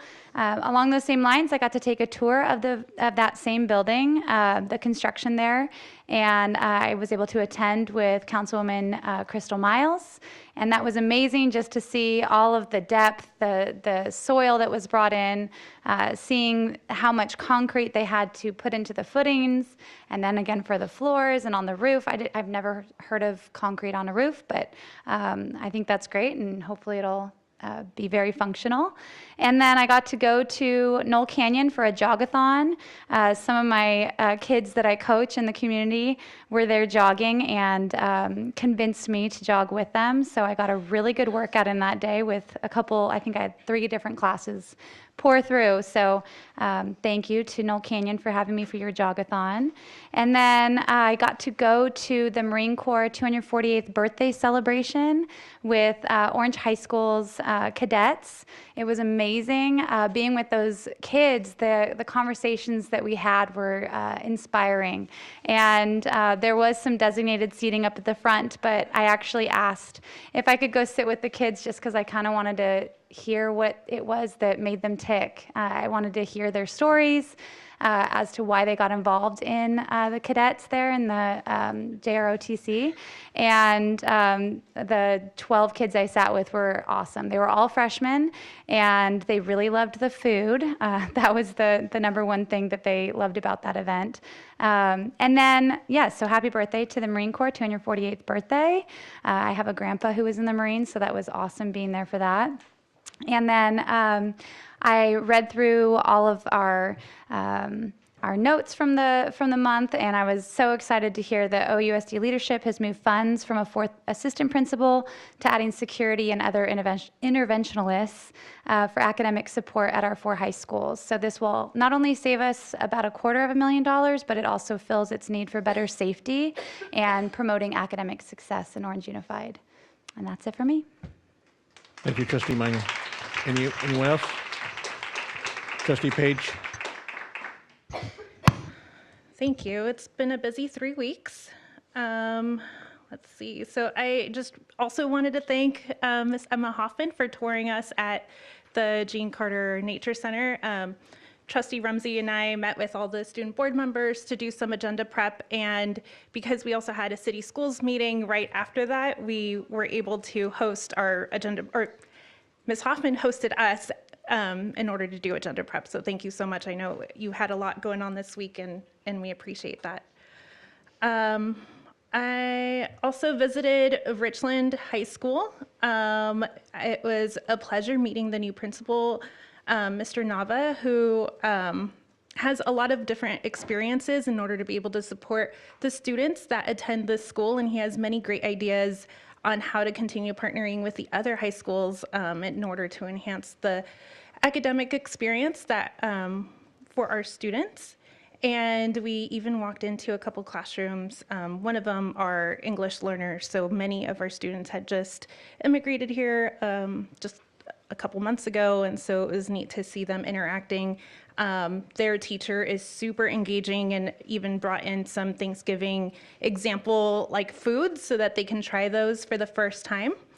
And then also I was able to meet the counselors who have been really planning how to engage students in order to partner with SEC to have different guest speakers come in and be able to start their career planning. Similar to Ms. Rumsey, I visited West Orange under the recommendation of Superintendent Gonzalez and to tour the different math rotations and observing students with hands-on instruction, even combining physical education with math through different games that they had. And Dr. Murray and I also discussed different attendance strategies. So that's been a district initiative and something that we've been contemplating about. And through my work, I was able to observe another district that was initiating an attendance project where a lot of the like STEM like celebrations that they have could also double as an attendance count. So that we started discussing some ideas. I also went to Saravilla Middle School, and I really enjoyed my time going back to my old middle school campus. A lot of the buildings look the same. There's new paint. I like the darker green than the lighter green that was there when I was there. But as Mr. Jones walked me around, I was also greeted by the librarian who used to be my history teacher. And so it was kind of funny because I was telling Mr. Jones, it was like, oh, like, I know Mrs. Butchness. We were here at the same time, and he thought we were there as students together. It was definitely her first year teaching when I was there, and we were able to go take a peek at the Wellness Center, and then we headed over to the dual immersion Chinese classroom to visit some former Fletcher Falcons, and able to interact in looking to see everything that they're doing in order to get ready for their biliteracy capstone and prepare for their AP exam. And then as we continued discussing different facility improvement plans and the culture changes that have occurred at Saravilla, we also went to the back of campus to visit my former science teacher, Mr. Sapola. So it was really neat to be in his old classroom as a student. The inside looks a little bit different. They don't have like the super high old school like science tables, but it was neat to see, I think it was like honors in there. So they were super eager to take their quiz. Like they were kind of frustrated that we were just chatting, and they're like, well, I need to take that quiz. And so it was neat to have some of those flashback memories with my former teachers, and then also visiting the new music program and their ideas for how to implement the new music grant. They already have a guitar class that has been filled with 60 students, and then I was able to listen to the orchestra class. And then towards the end of October, I did a mini school tour to visit many kinder classrooms and elementary school libraries to celebrate Read for the Record. Read for the Record is the largest shared reading experience that celebrates and supports children's early language and emotional development. And it's a day where it's filled with like intergenerational community to build reading and awareness, and really has inclusive literature. The book is for this year, where everyone reads on the same day, is With Lots of Love, and it's a story about a family who builds connection across different distances. And so some of the sites that I visited was Handy, Esplanade, Prospect, Lamson, Fairhaven, Cambridge, Palmyra, Taft, Fletcher, Sycamore, Olive, and West Orange.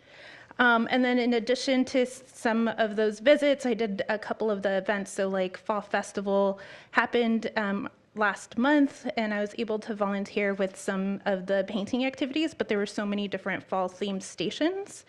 Also with Dia de los Muertos at Jordan Academy, the students presented what it was through different songs, but then there were also some performers that did some baile folklorico and traditional dance. And then at the end, the PTA hosted a delicious lunch for all of us. There were so many trunk or treats and jogathons and future jogathons coming later this winter. And then with some of the trustees, Yamasaki and Erickson and Assistant Superintendent Abercrombie, we went with 2 librarians to the Library Awards for the Orange Public Library Foundation. And then lastly, loved being at Villa Park High School again, my alma mater, to be able to do the topping off ceremony. Thank you so much. Thank you, Trustee Page. Trustee Yamasaki. Thank you. Trustee Page covered a lot of our visits, so I won't go there, but thank you for saying those kind words to everybody about our visits. I also attended the Orange High School JROTC celebration of the Marine Corps 248th birthday at the Elks Club, along with city council members and trustees. The JROTC program is thriving under the leadership of Colonel Toll.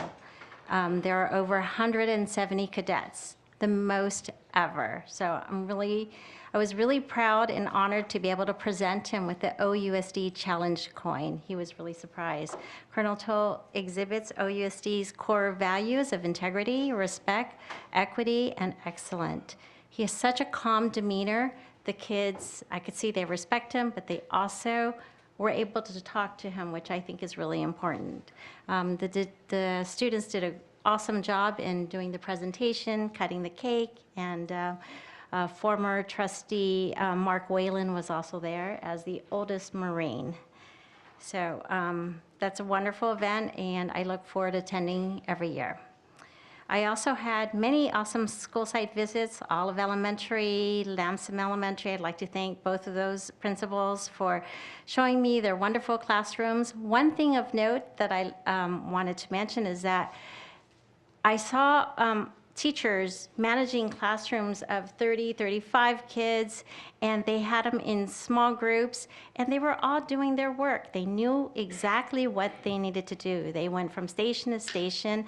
One group would be working on iReady, others would be doing independent reading, while the teacher can work in a small group to work on specific things. So I thought that was amazing, and it happened in kindergarten and in first grade. And at that age, it's really tough to do. So I commend them and applaud them for being able to have excellent classroom management. Trustee Paige Erickson and I also went to the Orange County Teacher of the Year event at Disneyland. You missed one. And I'd like to congratulate the 3 teachers who made it to the finals. And it was Rebecca Nelson, Tashla, sorry, remind me? McCabe, and Nicole Connolly from Richland. Thank you. So, and that is a great event. Mickey and Minnie shows up, and many Teachers of the Year are honored at this event. I also went to the topping off ceremony, and that was exciting. I just want to make sure I wanted to thank the community for their support of Measure S. I love seeing that video, by the way. And this quarter was really fun. We had so many things going on. Jogathons, Dia de las Muertas, trunk or treats, and so we were really busy. One of the things that I went to last week with Superintendent Gonzalez is we went to the Rancho Santiago College President's Circle dinner. We met the foundation board, and we also met the board members of the college. And their new president, Dr. Jeannie Kim, is supportive of OUSD. She supports the kids' play the program in the summer. We're doing that again. And she had Museum of Teaching and Learning on campus. She's very supportive of many of the dual enrollment programs. She'd like to even grow it more, if that's even possible. They talked about doing more with the construction pathways and math. And so I'm very excited for this collaboration. And just to note, they are one of the top community colleges in all of California. And so we are very fortunate to have them within our district boundaries. So thank you. That concludes my report. Thank you, Trustee Yamasaki. Anyone else? I just want to wish Trustee you all Ortega.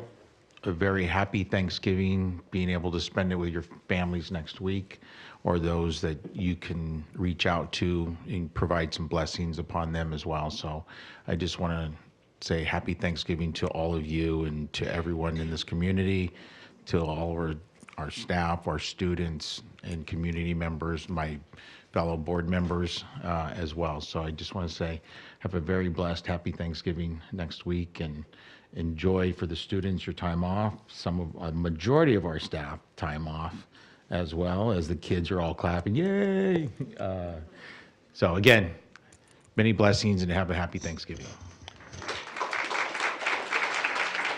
Thank you, Trustee Ortega. I'd just like to say thank you for saying that, Trustee Ortega. I also want to acknowledge all the students because I know it's time for college applications, right? So their Thanksgiving may be a little busier than some of us. So I wish you guys all the luck in your application process. Okay. At this time, I'll move on to item 4E, Proclamation National School Psychology Awareness Week. I'd like to ask Dr. Lauren and her team to join me at the podium.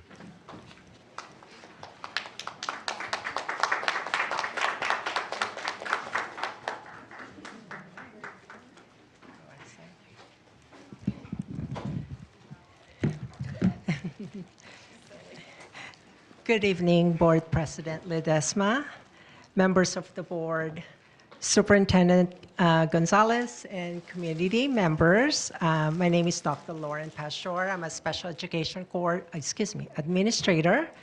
On behalf of our district psychologists present with me here tonight and the rest of our school psychologist group, we would like to accept this proclamation with our deepest gratitude.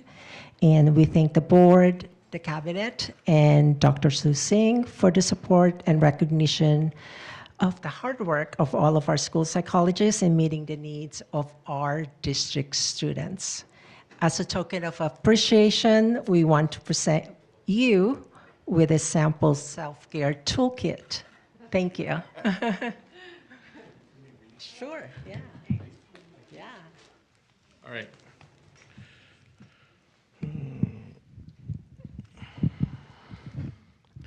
Okay, this year, November 6th until November 10th, is designated as National School Psychology Awareness Week. In honor of National School Psychology Awareness Week, Orange Unified recognizes school psychologists for their hard work and dedication to our students, schools, and community. School psychologists provide direct support and interventions to students, consult with teachers, families, and other school-employed mental health professionals to improve support strategies, work with school administrators to improve school-wide practices and policies, and collaborate with community providers to coordinate needed services. The board is thankful for their invaluable contributions all year and would like to honor them with this proclamation. Dr. Lauren, here is the proclamation. There you go. Thank you so much. Thank you.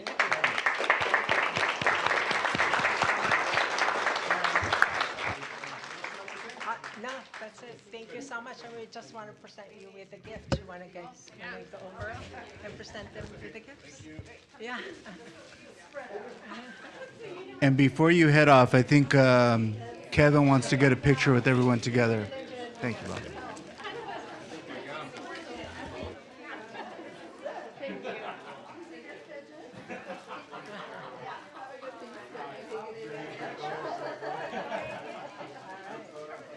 Oh, front.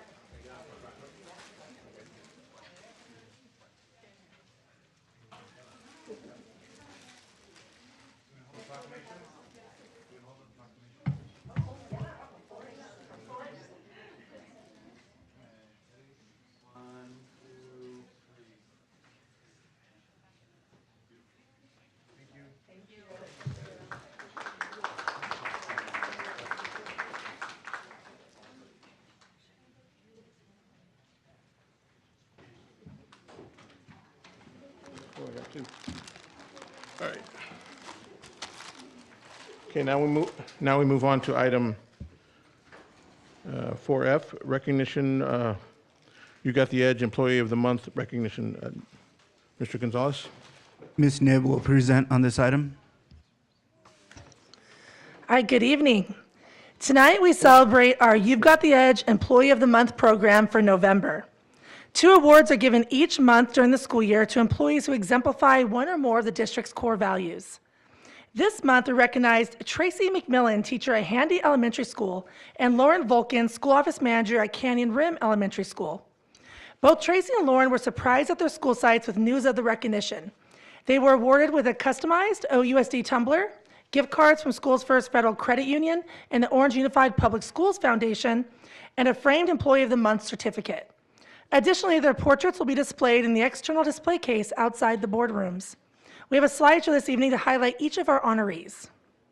First, we had the honor of surprising Tracy McMillan, teacher at Handy Elementary School. Principal Erica Crone had this to say about Tracy. Tracy McMillan currently serves as a resource teacher delivering effective reading and math interventions and English learner support to our 1st through 3rd graders. Her integrity and commitment to excellence is shown in her work with the Student Success Team and working with staff and families to ensure the process is addressing student need. All of her work is completed with a focus on excellence, with a focus on providing the best service possible to all students and their families. Handy Elementary is fortunate to have Tracy's expertise and dedication to students. Her impact is endless. Next, we had the honor of surprising Lauren Volkin, school office manager at Canyon Rim Elementary School. Principal Bree Tibbetts had this to say about Lauren. Lauren Volkin has an outstanding commitment to integrity and excellence in all that she does. Her unwavering dedication to upholding our school's values and consistently delivering exceptional customer service to our students, staff, and families does not go unnoticed. Her integrity shines through in every decision she makes and her interactions with our families and school community. Her ideas and contributions truly have a profound impact on our school community. Thank you, Lauren, for being an inspiration to all of us here at Canyon Rim. Your hard work and integrity are truly appreciated. Both Tracy and Lauren have recorded a message with the communications team that will be shared on OUSD's social media platforms. So if you haven't subscribed to our Instagram, that's a little plug from our communications team. Congratulations again to Tracy McMillan and Lauren Volkin, and thank you both for your dedication and devotion to the students of the Orange Unified School District.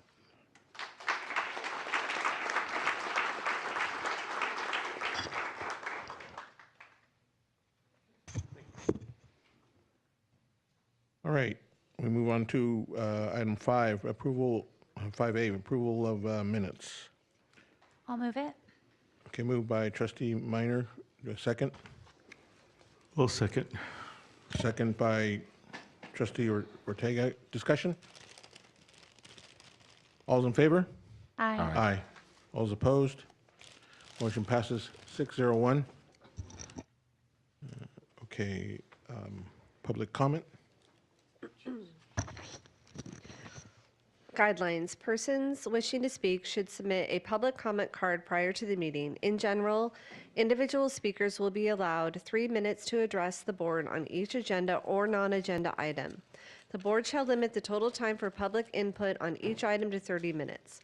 A speaker shall not yield to another person any portion of the time allotted to him or her to speak.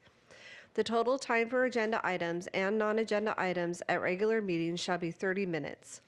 The time allowed for those who made requests to speak will be as follows.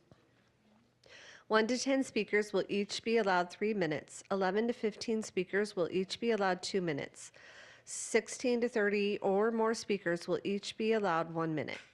The number of speakers to any agenda or non-agenda item will be determined just prior to the time that item is considered, and speakers must be present to be counted in the total. District students who have presented requests to speak will be allowed to speak before other individuals who have also requested to speak. Individual speaking time may not be reduced to less than 1 minute. Those who presented requests to speak but could not be accommodated within the allotted 30 minutes will be allowed 1 minute each to speak prior to adjournment. Public comments on non-agenda items that are within the board's subject matter jurisdiction will occur after consideration of action items, information discussion items, and consent items. We have no action items, so we are on 8A. And we have 17 comments for 8A. Okay. And so these will be 1 minute each. I'll name about 5 or 6 of you. Karina Tamayo, Soren W., Graciela, Kim Flint, Michelle Weisenberg, Darshan Smolodin. So we're going to start with Karina Tamayo. Might be in another building. Okay. Yeah. I think I saw somebody go look, pardon me?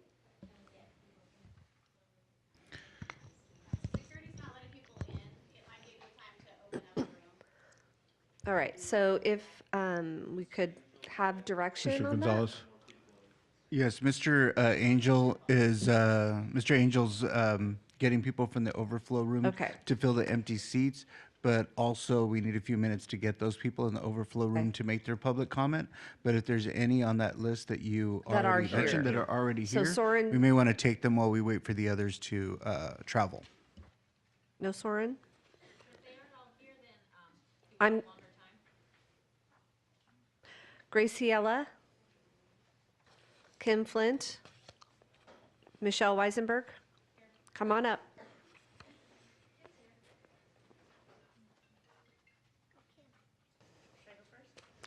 Well, what's your name? I'm Kim Flint. Okay, what's your name? Oh, okay. Kim Flint, come on up. And then Graciela. So do we know how long we get? 1 minute. 1 minute. 1 minute. Okay. For years, I dropped my kids off at school and never gave a second thought about what was being taught. I trusted that the teachers had their best interest in mind. I trusted that the goal of our teachers was to teach kids to think and solve problems. What I have learned since COVID and this last election is that OUEA and those that are spearheading this radical and useless recall only care about one thing: power. They do not care about teaching our kids to think and solve problems. They care about teaching our kids what to think. They simply want the power to indoctrinate our kids and control their minds. This recall isn't about a firing failed superintendent. It isn't about a pool at Villa Park. It isn't about banning books. It isn't about a policy that allows parents to be involved in their children's lives and education. In the words of one of the paid signature gatherers, this recall is bigger than OUSD. It's about an agenda set by the teachers union and those that paid signature gatherers to lie, saying things that Madison allowed a special needs child to literally drown. This recall isn't about Madison or Rick, it's about power. The recall effort and the OUEA will stop at nothing. They will even go after the Thank jobs you. of the parents who support. Thank you, ma'am.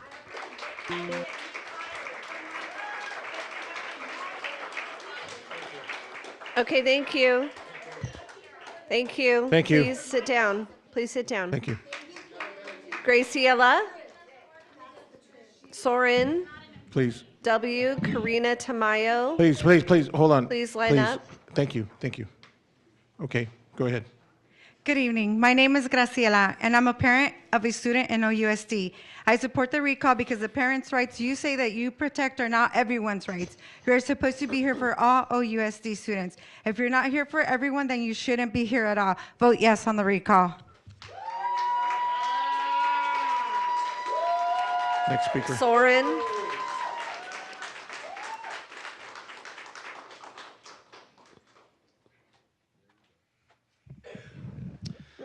Hello again, board. It's been almost a year since the new board majority was sworn in, and this is our 15th board meeting since. And every one of those last 15 board meetings had some divisive topic put forth by the board majority. So let's go over some of the lowlights.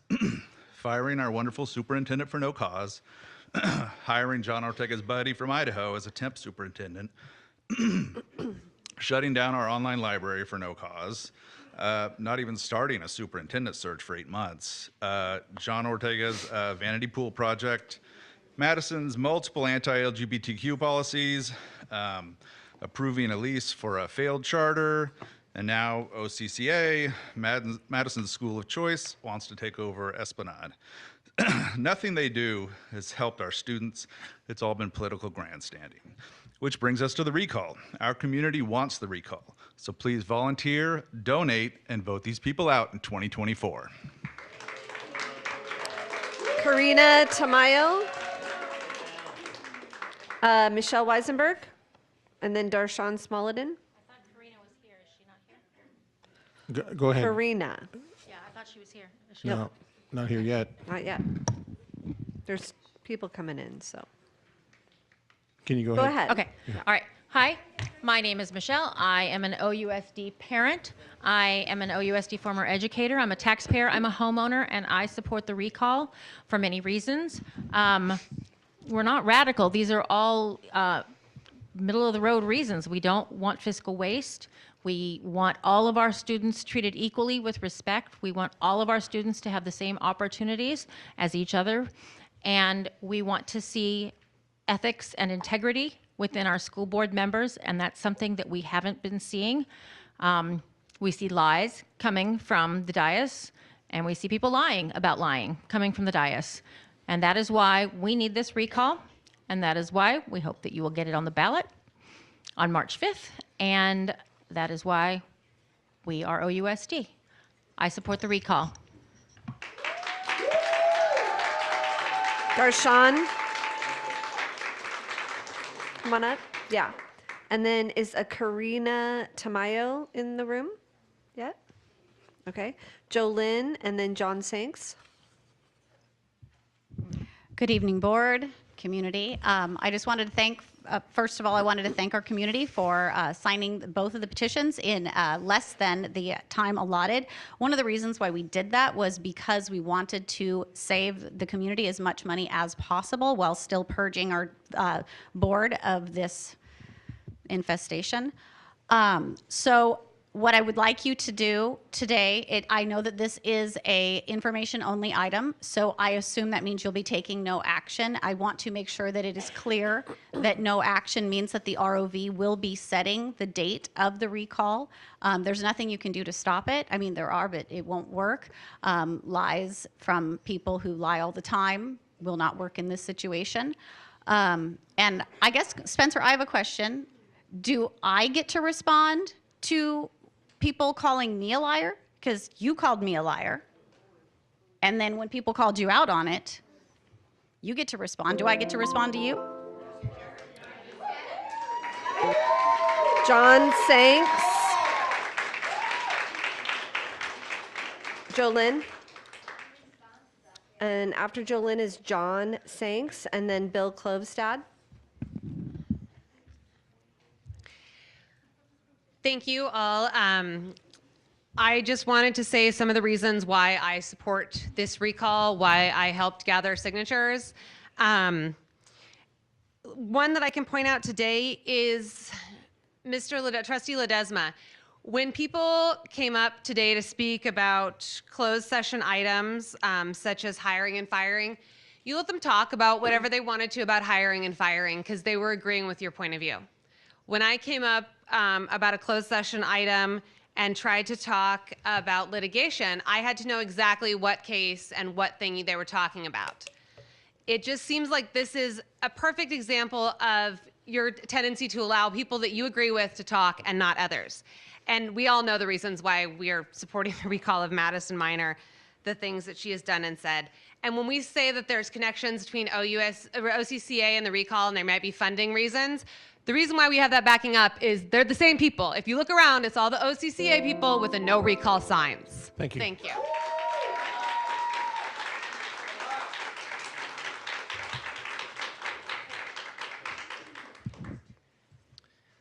Hi, my daughter attends an OUSD school. I'm a homeowner and taxpayer within the district boundaries, and I'm disappointed tonight that this item is categorized as an informational item as opposed to an action item. It should have been agendized as an action item so we could establish today that this election will be held on the March statewide primary. Having the recall in conjunction with this routine election is the most efficient path forward and will ensure that the largest percentage of the electorate is able to participate in this vote.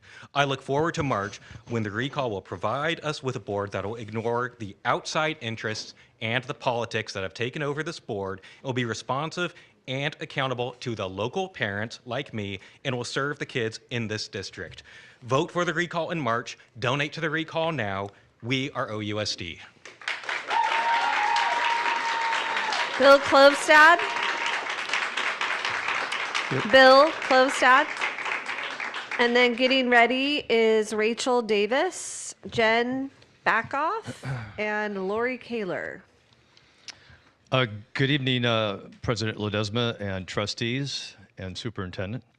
I'm speaking on the 8A, and the board will probably or maybe voting on the recall with the regards to an election. What I'm actually addressing is a concern that affects the board bylaw, section 9270A. Trustee Anna Page, you have a lot to gain from this vote. Think about this. In April of 2023, you attended a strategy meeting with a union president and vice president, Trustee Erickson to discuss the recall and also the finances involving the recall efforts. Trustee Page is up for re-election in 2024 and has something to be gained from this recall and the vote. I ask you, Trustee Page, to recuse yourself from this vote. Thank you. Thank you. Rachel Davis. Hi. Those beautiful children earlier tonight, to listen to them speak about their schools was encapsulating. It was a perfect way to show the difference between the two schools, honestly. Ma'am, you have to speak about this item. I am. I'm getting to it. Okay, thank you. The school where the teachers lied about the school closing is ridiculous. I mean, those children are being traumatized.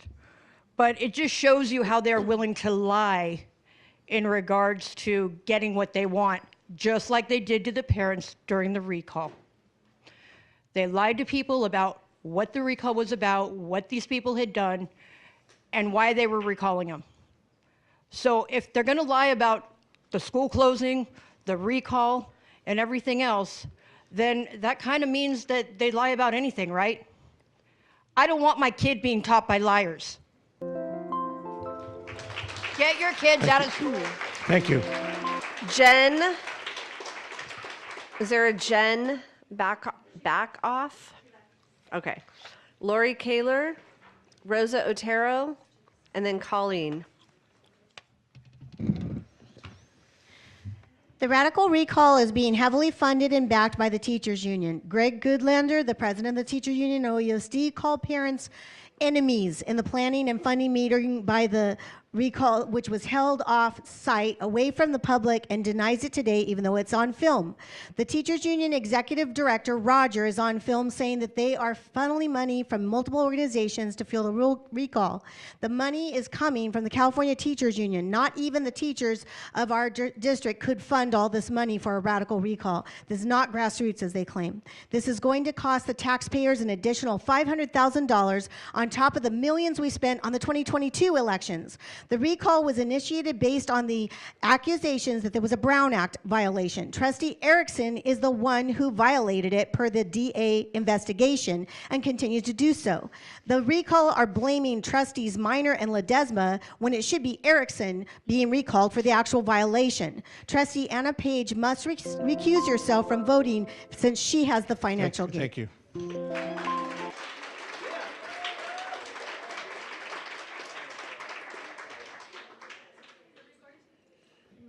Hold on.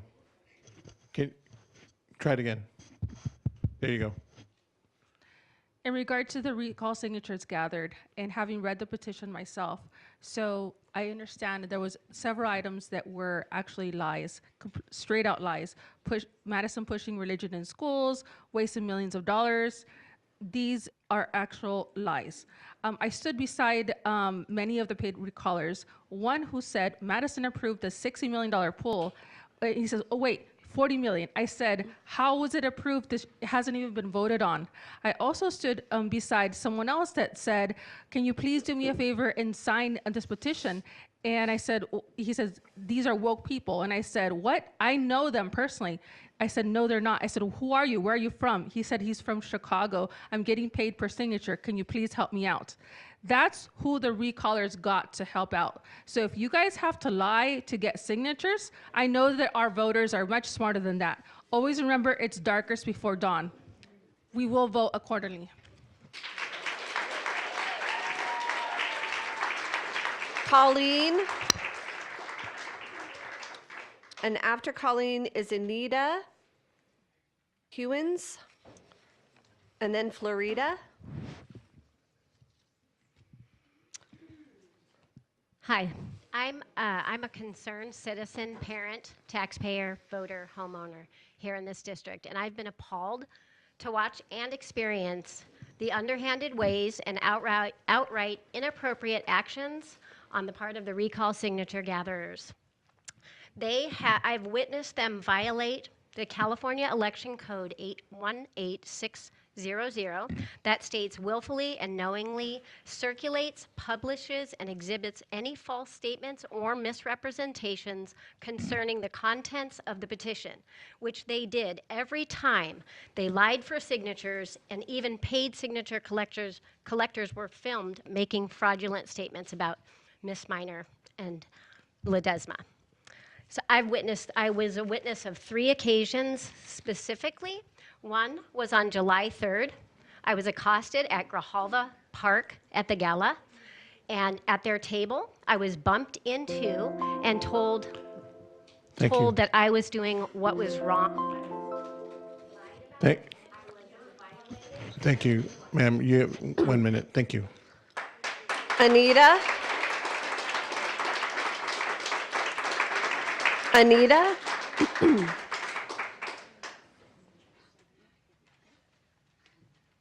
And then Florida, and then Alex Broussard is the last comment. Okay, you can please speak. Hello, my name is, good evening. My name is Anita Hines. I'm representing to my community, my family, my children, my neighbors, and all the children that is in this district. Foundation is the main part of the house. It has to be well made because it will support all the parts of a house. And school teachers also have many skills, knowledge, and materials to build a good foundation on our children, as well as moral values, discipline, honesty, responsibility, punctuality, respect, limits, and so on. Also, our principles on which we believe, in which was founded this country and these schools too. No recall for Ledesma and Minor. Those were people that were working for so many years and for our district. Thank you. That were in favor of education. Thank you very much, ma'am.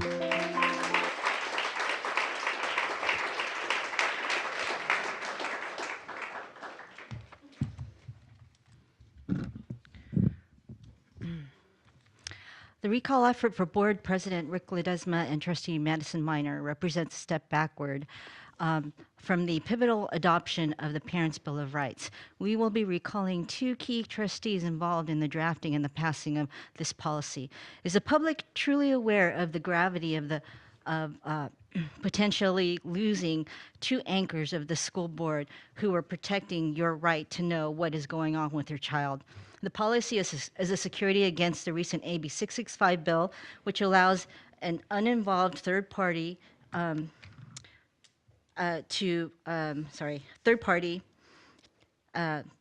is unaligned, to take a parent who is not aligned with the child's gender identity to be removed from home without the parent's permission.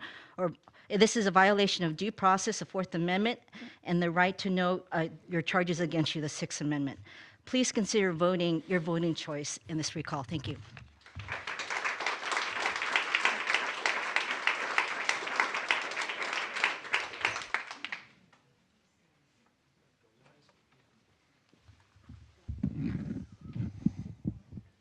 Again, my name is Alex. I'm a parent within OUSD. I, unlike Madison, have a child that attends OUSD. And I actually agree with the previous speaker that Rick Ledesma and Madison Minor are anchors on this board because they're dragging the entire thing down. You know, we collected over 10% of registered voters within Orange Unified School District. That number was 13,000 registered voters. That was done with volunteers, with parents, with teachers, with community members. The Registrar of Voters has certified that they will schedule an election if you don't. So if you don't want to schedule an election, that's fine, they will. And then we will vote you out. You've chosen to not calendar an election date. You're cowards. Thank you.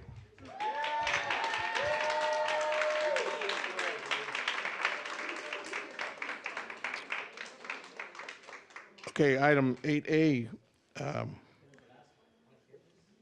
certificates by the Registrar of Voters as to verification of sufficient signatures, petition for recall of Governing Board Member Rick Ledesma, and petition for recall of Governing Board Member Madison Minor. Mr. Gonzalez? Yes, Mr. Covert's going to present on this item. Mr. Covert, do you mind going to the podium, please? Not at all. Okay.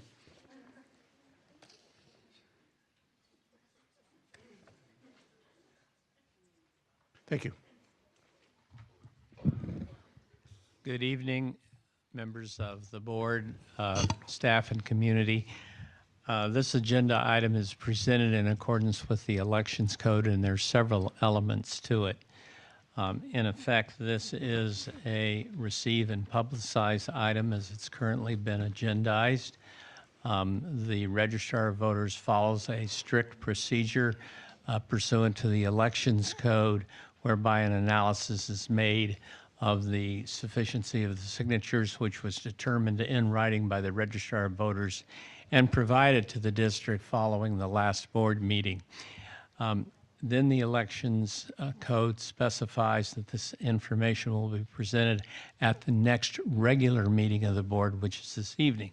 At that point in time, the board can either call the election, call a special meeting within 14 days and call the election, or as stated in the agenda item, should the recall election not be scheduled by the Board of Education, then per Elections Code section 11241, the Registrar of Voters shall schedule the election. The Registrar of Voters, in the correspondence to the district, which has been made public by this matter, has specifically referenced the date of March 5, 2024, the presidential election that will occur on that date in the state of California, as a permissible date for the election to be held. I'll be glad to answer any other questions that you may have.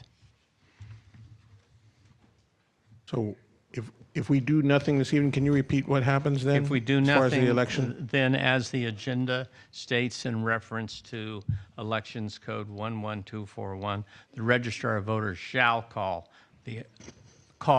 that's a technical word, meaning shall schedule the election. Okay. Thank you. Any welcome. questions by anybody? Wait, hold on. Trustee Yamasaki might have a question. Trustee Yamasaki? Yeah, I just want to clarify. So if we do nothing tonight, the ROV's office will schedule an election. Do you have an idea of what they will do? Yes, I believe that they signaled what they would do when they advised that the March 5, 2024 election falls within the scheduled parameters for conducting an election. And since that is the least expensive method, I forecast, I think it's pretty reasonable to believe that will be the date it will be called, since it was referenced in the Registrar of Voters letter to the district. Okay. Anyone else? Question? Thank you, Mr. Covert. You're welcome. Okay, we're going to move on to item B, district-wide school safety measures and initiatives. Mr. Gonzalez? Thank you. Mr. Rivera?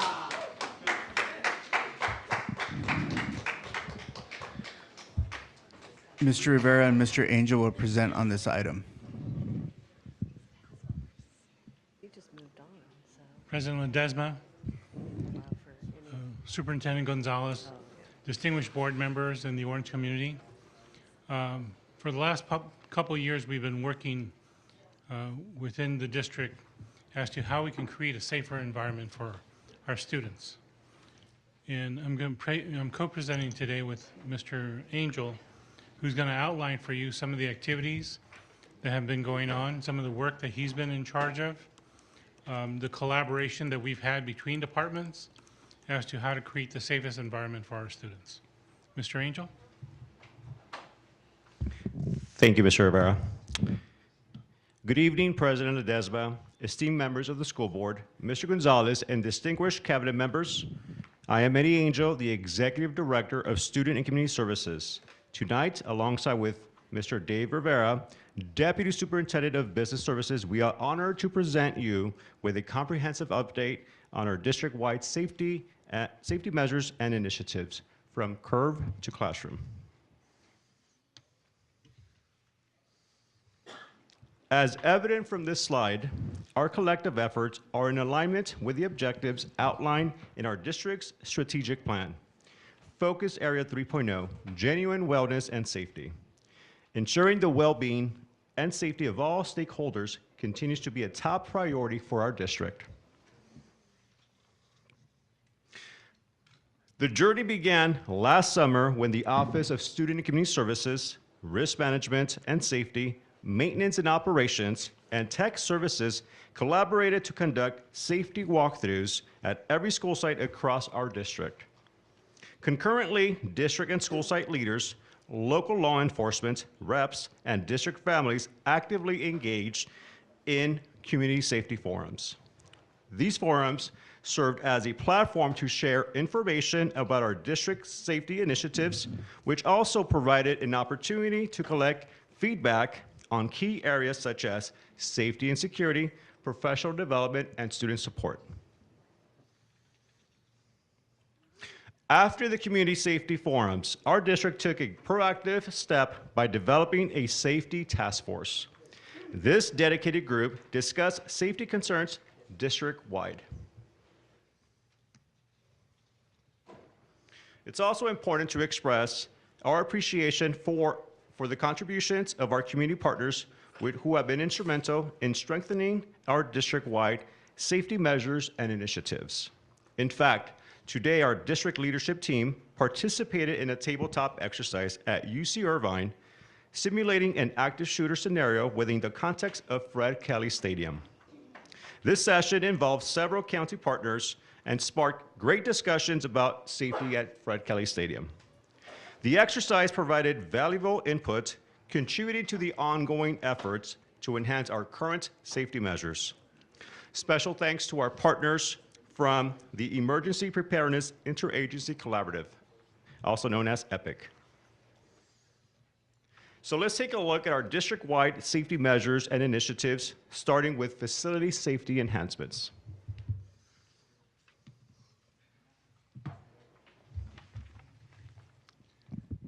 So we've identified there's a number of signage that we need to change in our district. So we actually went through a process. Mr. Angel talked about that we had a facility walk. So we walked every acre of our 600 acre campus, and you can see that we've implemented the signage, 1,290 signs, both in English and Spanish, and went through a process of doing the installations, and I'm happy to say that has been completed. In our Measure S program, we have identified what's referred to as single point of entry, and through our bond measure at the high schools, we're creating a single point of entry that creates the safest environment for our schools. At our elementary schools, the middle schools, we've actually changed the perimeter fencing, increased the fencing requirements, height, at several of our campuses, created privacy slats so then that way our students could feel secure.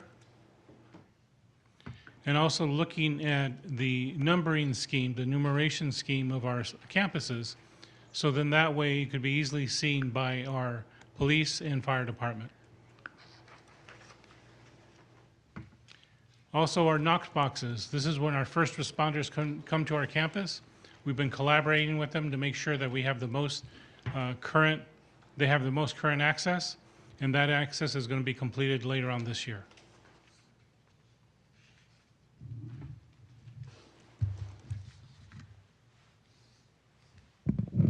All right. Additional safety measures. At Orange High School, Richland, Portola Middle School, and Cervilla Middle School, vape detectors has successfully been implemented in all student restrooms as part of our pilot program.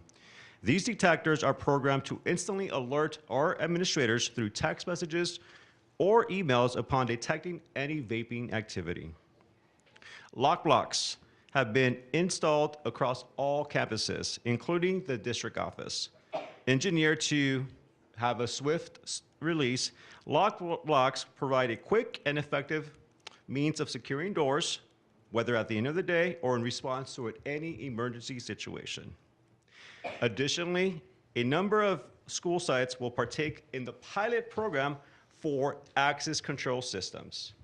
These systems integrate door mechanisms and cameras, providing an effective way to monitor visitor access to the school's main office. Currently, Anaheim Hills Elementary has this system, and their input is going to be valuable for our future pilot program. Second part of the presentation is tech enhancements. Cameras. Currently, all secondary school sites are equipped with state-of-the-art cameras. By the end of December 2023, we are extending this vital security measure to include cameras at all elementary school sites. This step is crucial as it not only acts as a powerful deterrent, but also adds an additional layer of security across all school sites, enhancing overall safety measures. This here illustrates the perspective of what school administrators see with these cameras.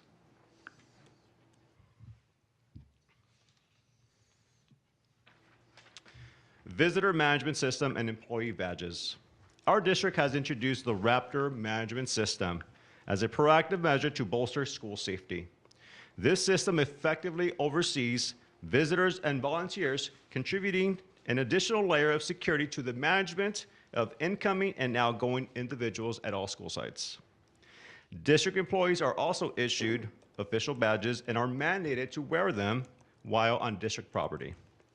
For replacement badges, employees can contact HR department. Third part of our presentation is professional development.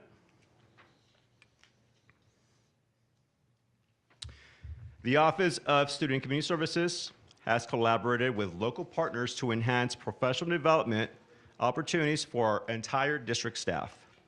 Through partnerships with the law firm AAL R&R, site admin received comprehensive training on the California Educational Code related to student discipline, along with detailed guidance on how to conduct site-based investigations.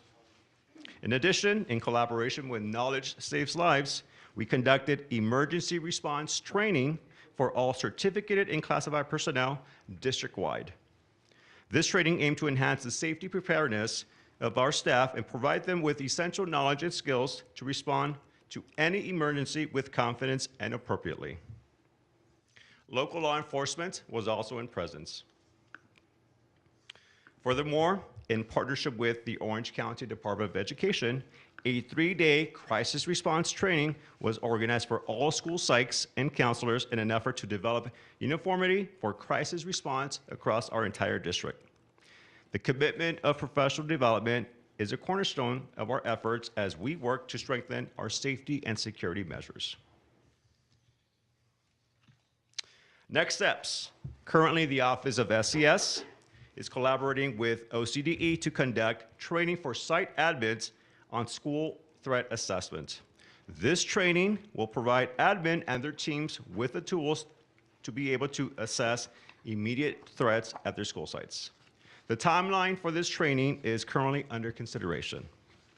Furthermore, our district is actively involved in the redesign of our Emergency Operations Center, EOC, which is located here at the district office. It serves as a centralized hub for emergency response and recovery support operations during emergency situations. Recently, our district leadership team visited the EOC for Santa Ana Unified, and it was valuable because we were able to gather insights on our process, The completion date for this project is yet to be determined. However, we are going to ensure that we provide you with regular updates on the progress of both projects.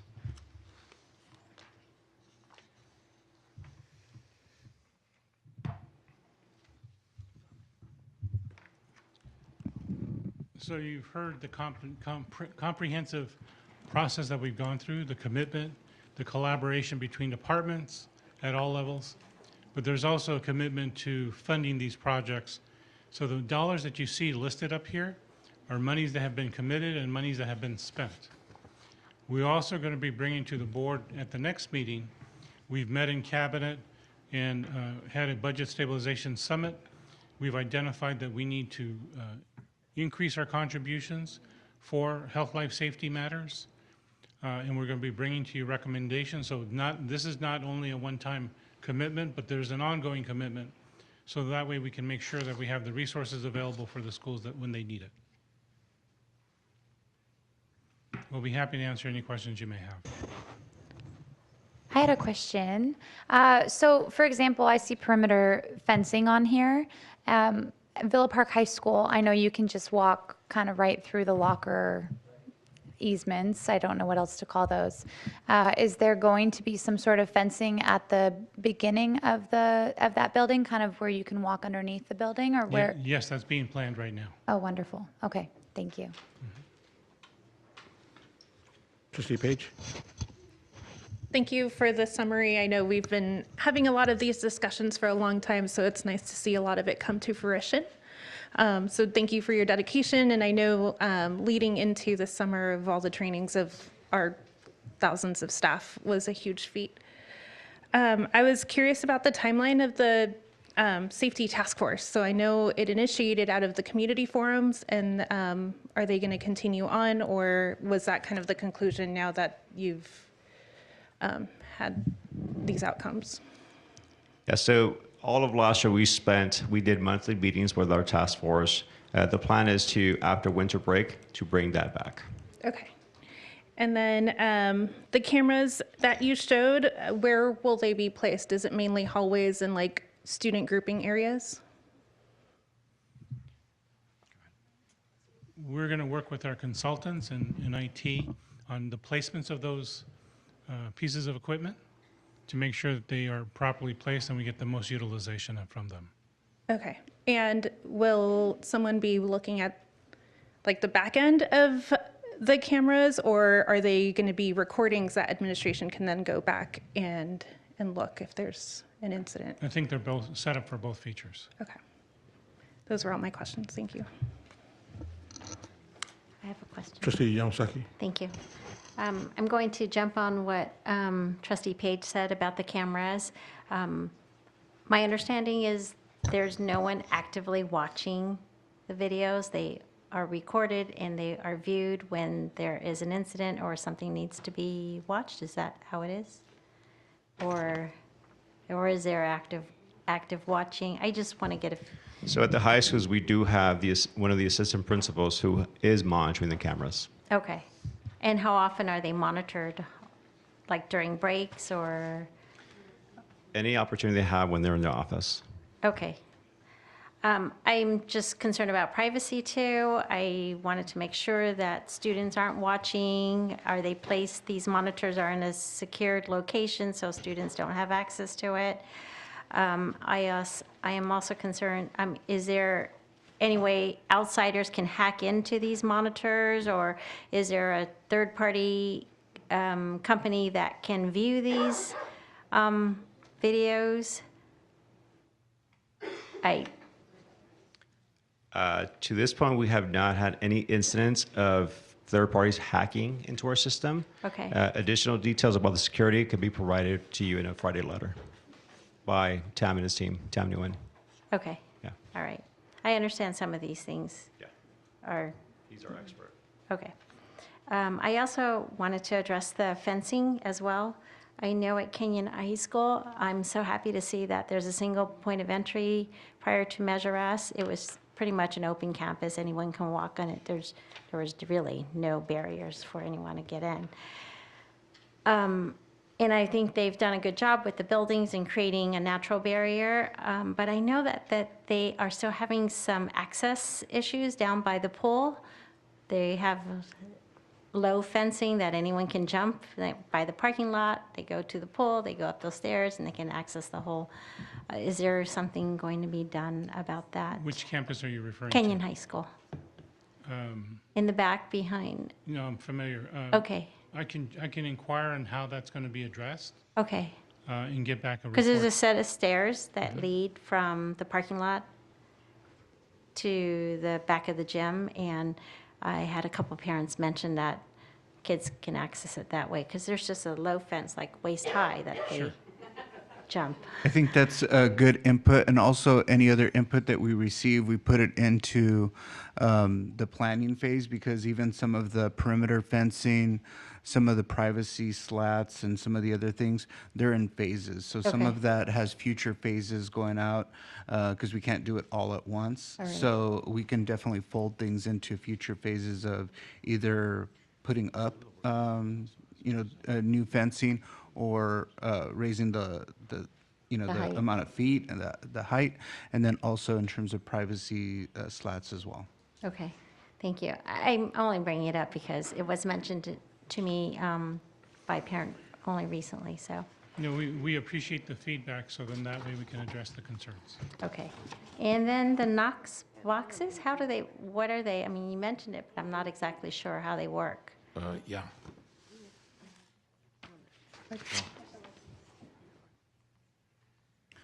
So knock boxes are, kind of universal systems that are used by emergency responders to come into areas that are typically locked. So they have the ability to go into those boxes and then gain access to the campuses. Is it a So- card access, or is it Master a keys. key in It's it? or- keys. or- It's a Master key. Sorry, I don't know, but Well, that's why I'm yeah. asking. We don't want to give all the secrets away, but yes, Okay. it's something that they use, and that way they can access not only school sites but other places as well. So that way they can do their work in quick order. Okay, thank you. I do have a question. So for the vape sensors, it seems that only Orange and Richland High Schools have the vape sensors. What about the other high schools? So like I mentioned before, it's a pilot program right now, so we're trying to measure the effectiveness of the program before we can determine the next steps. And considering its effectiveness, will you consider putting vape sensors in our 3 other high schools as well? Absolutely, that's the plan. Okay, and also we're considering putting our attendance office at the facade of our campus. Do you believe that's a proper form of school safety? And do you know if that type of renovations are occurring at other high schools as well and other campuses here in Orange Unified? Can you repeat that last question? No, I was asking if, so at Villa Park, we're considering putting our attendance office at the facade of our campus. Do you believe that is a proper form of school safety, or would be another utilization? I don't have a response to that, because I'd like to get some more information of what the discussion is and how that incorporates with the work that we're doing. But we can get back to you with a response. Okay, thank you. And I don't have the exact, plans in terms of what they're doing there at Villa Park, but I do know that in the new administration building of Orange High, they've actually created the attendance so that way there's exterior walk-up windows, so that way people don't have to go through the visitor, management system to gain access to go to an office to provide that note or provide that information. So that may be a similar thing that they're trying to do there, but I know that that's an incorporation into the new building that's coming to Orange High. And I'd like to get more information before I can respond. Yes. I've got a question. My question is, again, with the cameras. Storing the footage, and how many days are we going to have of, I know that's going to be kind of a challenge to store the footage. That might be a secret. I wish I had the answer for that, but I would defer to Tam Nguyen. Tam Nguyen is the expert in that area. If he can provide those answers for you. Well, yeah, probably how many days would be a secret, but I know this can get pretty expensive to try to store footage. Yeah, so we can get you some more information about the storage mechanism, how long it's going to be, so we can provide you that information in a Friday letter. Okay, thank you. Yeah, there's a lot of other means as well. So again, anyway. Anyone else? So I apologize. There were 3 comment cards for 8B. And then Michelle Stevens had a comment card for 8A that was buried inside of the Stack. the 2D stack. So Michelle Stevens has 1 minute to speak on, because to be fair, this was 8A. 1 minute to speak on 8A. And then Lori Kaler, Britt S., and Rosa Otero will have 3 minutes each to speak on 8B. So I apologize. And then we have, I think Mr. Ortega would like to speak. Sorry about that. I'd like to thank the board and the district personnel for making this possible. It's unfortunate that it's not going to be on video captured with the right commentary for that topic, but I appreciate the time, so thank you. I'd like once again to thank the board, and I stand against the fake recall. The recall of Madison Minor and Rick Ledesma is an attempt to overturn a free and fair election. The battle was hard fought and won by a community that voted for change. Parents and other community members learned what was happening to our public schools. We heard stories about litter boxes. We heard and saw teachers that were having classes pledge allegiance to the progressive rainbow flag, and we've heard other teachers with Antifa and communist flags brag that they had 180 days to turn their students into revolutionaries. And parents have had enough. You use our tax dollars to fund your propaganda and your criminal behavior. When the recall efforts were failing, the Democrat Party, Marxists, unions, communists, and others came to the rescue to fund signature collectors. The recall petitioners were everywhere, earning thousands of dollars because they were paid out-of-state collectors. The recall was not made up of concerned community members. Thank you.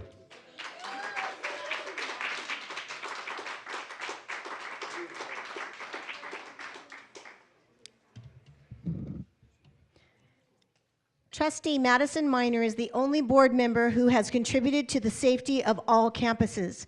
During our last board meeting, Madison offered to assist district leadership with the Orange Police Department walkthrough with all our campuses. Minor also is the only board trustee to host a town hall where we learned to protect ourselves and students from the dangers of fentanyl.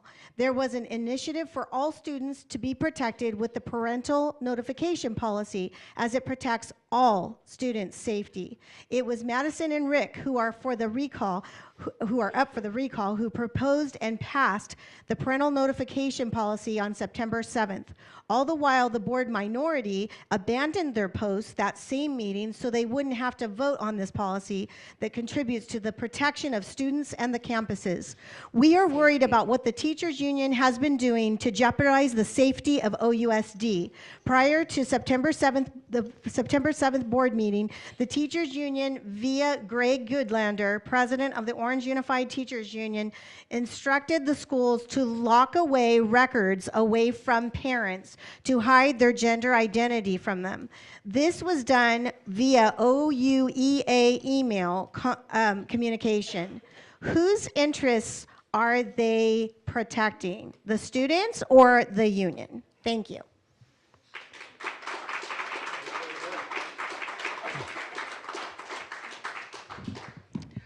Regarding the safety measures, let's talk about safety issues that have been implemented this 2023 school year after Madison Minor was voted in. Active shooter training that was actually voted and done. Thank you, Mr. Ortega, for using your detective and police background to help this training and keeping our children and teachers safe. I'd like to note that this was not done previously when Yamasaki actually had the board majority. There was a lot of circling and talk, yet it was not done. It was done when Madison was voted in, and when we had the conservative majority. That's when these items were voted in. So I'd also like to thank the board majority for making good staffing changes that help keep our kids, OUSD kids, safe. An example, Sarah Villa, who previously had horror stories of parents telling me of daily fights of drugs passed in class and a lack of discipline. Yes, that's true. These policies, Hukan, Marie, Hansen, Kurla had prevented discipline before, yet now we have a new board majority with after Madison was implemented, that the changes are happening. Now a discipline policy. We have a new principal at Sarah Villa, which is making great changes, as well lots of discipline that's going to help to keep our kids safe. Madison, thank you for the fentanyl training that I attended with my brother. And I want to think that you are keeping our kids safe, because fentanyl and drugs is actually a very unsafe issue for our kids and our community here. So these are items that are keeping our board safe. These are policies that we as a constituents, we care about and were prioritized. I don't see that they were prioritized previously. And I also like to thank Ramsey for your critical thinking and your analytical skills. We appreciate you. We hope you run in 2024, and we appreciate you, board majority. Thank you. Britt? I don't think Britt S. is in the room. Before you speak, it is a little bit after 10. Oh, we need to. Is there a motion to continue the meeting, and at what time do we, until what time do we continue it? How many more comment cards do we have? So we have one comment card for 11M On consent. and one for 12B. And then we have this for 2D. So if we take 30 of them, that's 30 minutes. Okay. And these are going to be 3 minutes each. So it's 36. Okay, so 40. Well, Do we know what the balance is of those? 17. Do we know what the balance is of those, the complete number of those? Okay, 17.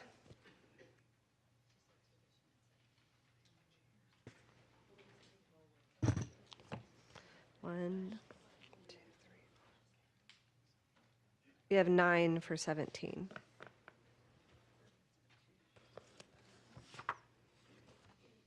We have 9 cards for 17. And then we also have a balance of the closed session. Correct. And do we know what that number is? A lot? Yes. It's about, I just wanna think make it's sure about we- Well, 60. I'd say we take the first 30 on that. We can also go through and see who's still here. Right. Yeah, okay. So I will make the motion to extend the meeting to 11:30. Second. I'll second that. Oh, no, motion by trustee Rumsey, second by trustee Ortega. Sorry. Any discussion? Okay, all those in favor? Aye. All those opposed? Motion passes 601. So we go until 11:30. Okay. Okay, we are now at, He has a comment Okay. on, sorry, Hey, just real quick, where do you go? Mr. Anyway, Ain- yeah, Mr. Angel and Mr. Rivera, thank you so much. I greatly appreciate it.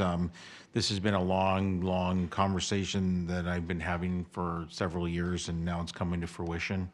And so there's a lot of good things that are occurring. I'm not going to dive into the weeds per se, because I don't want to kind of share the trade secrets of what we're doing. But I would also like to add to this is that probably we are one of the first school districts to implement AEDs on our campuses because of an unfortunate event that took place. And so we were able to speedily, move through and train and provide that. So I just want to let folks know about that. Unfortunately, because of the fentanyl crisis that is occurring, a lot, or I would say a good majority of school districts out there are implementing Narcan on our campuses, and we went through a lot of training, or I should say we've provided a lot of training to our staff in relations to Narcan. So that's something that's very serious, is this fentanyl, and unfortunately nobody knows who's getting it, when they're getting it, because it's being laced with everything. And it's being laced on every type of drug there is, and it's dangerous. And so those who handle it, you have to handle it in such a way, because you either breathe it or it'll get ingested through your skin immediately and do some harm to you. The other one is, I like the pilot programs. We've talked a lot about that. I'm not going to get into all the different things about it, but I would also like to express about our school resource officers as well from the cities of Anaheim, Villa Park, and also with the City of Orange. We have two of our great officers back here with us, so thank you for being here. And so how we're utilizing them, I'm not so much going to share it in public, but I just want the public to know that we are aggressive about safety on our campuses and how we go about providing that safety. You can ask a lot of questions. Unfortunately, some of it can't be shared because you don't want to share those secrets out in public for obvious reasons. So again, I just want to say we're on the right track. I'm very pleased that Mr. Rivera is willing to open the purse strings because that's very hard for him to do. But as he chuckles, but in all seriousness, it's a great thing, and I applaud the Office of Business and Budget for being fiscally responsible with our money and seeing that we've spent several $1 million and it's going to be continually ongoing. So that fiscal commitment is strong with this board. It's been strong for many years. So I want to thank you for that. So again, just with that said, thank you, and I just want to share with the community about that. And again, with our wonderful school resource officers, and I've been talking to Mr. Gonzalez about that and seeing how we can, move forward. And we have other programs that we're implementing as well that's coming soon. So again. And thank you for those comments, Mr. Ortega. And I know that these were some highlighted areas that we were showing. It's definitely not the comprehensive list of all of the things that we have already in place or are implementing, but that's kind of the forward-facing things that we wanted to share. Obviously, we don't want to, have too detailed of a presentation that goes into the means and methods of what we do at the district, but we do have a lot of other things that hopefully we'll be able to share soon, including, as you mentioned, we're talking to Orange Police Department, talking to Anaheim PD about our school resource officers and how they can be utilized on our campuses to increase safety for our students. Thank you. Okay, now we're going to move on to consent items. We have a couple of cards on some of these, right? Yes, we do. Jolynn, Okay, well, why don't we vote on the consent items, and then we'll just pull those and then vote on them separately? Or you can listen to the Okay. Comments. All right, them and all then right. decide whether or not you want to pull Okay, them or not. That's fine. Go ahead, yep.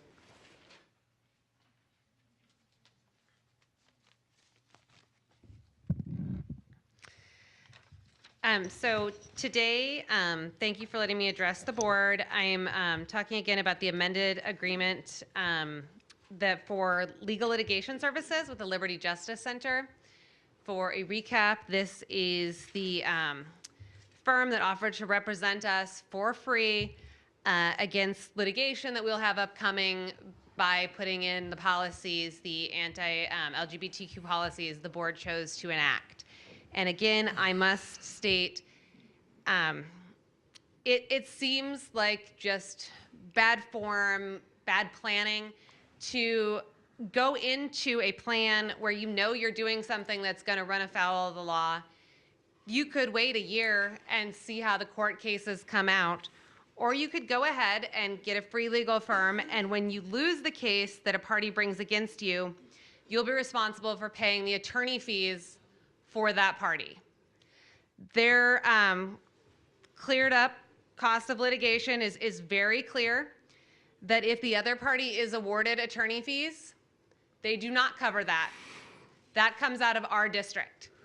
So it's not free.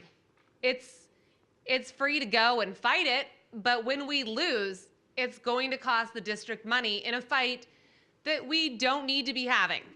We could wait 1 year and see how it comes out because other schools are going through this exact same thing. The reason why they're not in court yet is it has to actually affect a student for them to be a plaintiff, and it will. And we could have waited till that happened, see it get tossed out because it is rubbish, and then moved forward. But instead, we want to make sure that we're right there on the front line, so maybe we're the one that gets sued, and we get to pay the attorney's fees because school districts are made of money, and they have tons of teachers and extra cash laying around, so why not?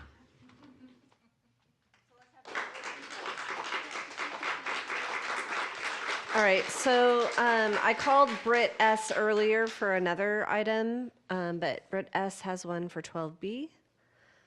Britt S. No. That is all the comment cards for consent items. Okay. If so, I'll move on. Okay, move consent items. I'll second. Okay. Moved by Mr. Ortega, second by Trustee Rumsey. Any discussion? All those in favor? Aye. Aye. All those opposed? Motion passes 601. We are now at 17. 17. So with 9 comment cards, they are 3 minutes each. Okay. Darshan Smolodin, Michelle Weisenberg.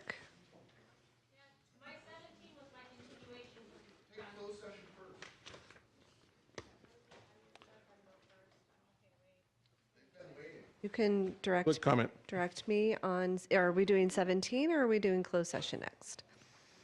No, we're doing 17. Okay, Do so 17. no for Darshan Smolodin?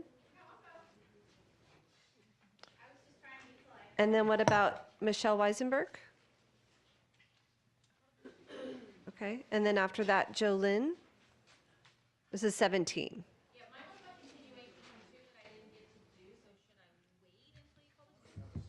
Either way, oh, well, Continuation of what?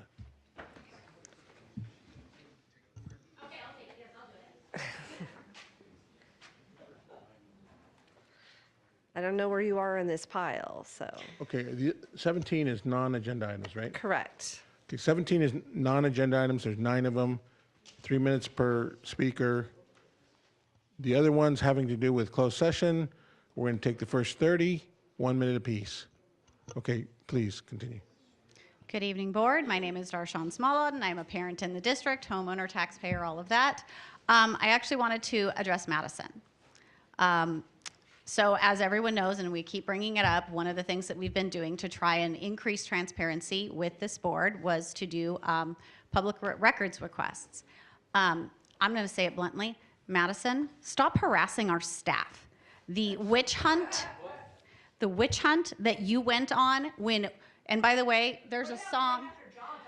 There's a song that it's like, I'm the problem, it's me, because you really wanted to know who found out about the OCCA town hall. Me. I'm the problem, it's me. We were the ones who told staff about it. We were the ones who let the families know because people brought it to us.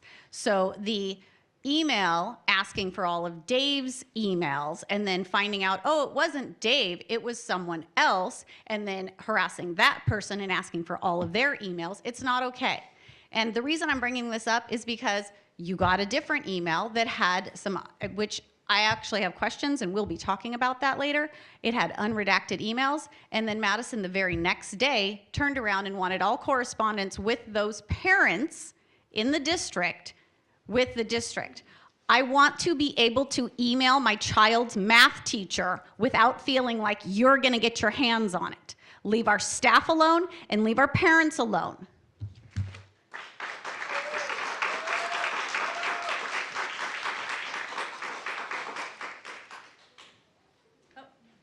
Michelle Weisenberg is next.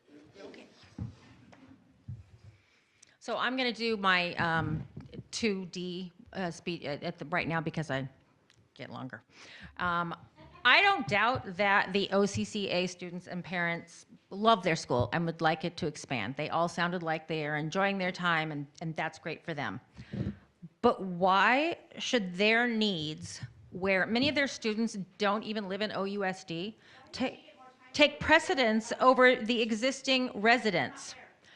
Is it because the Esplanade students are low income, limited English, and This is special about ed? changing the rules, right? 17, I can, okay, stop my time. On 17, I can Not- talk about anything on 17. Non-agenda items. Non-agenda items. Okay, hold on. Yeah, why are you taking direction from a member of the public? Well, there's a point made. Non-agenda items. Non-agenda items. Non-agenda items. is- Non-agenda speak items. Okay. Go ahead. Do you have a non-agenda item you're going to speak to? I have all kinds of items I could speak to, sure. Okay. Non-agenda.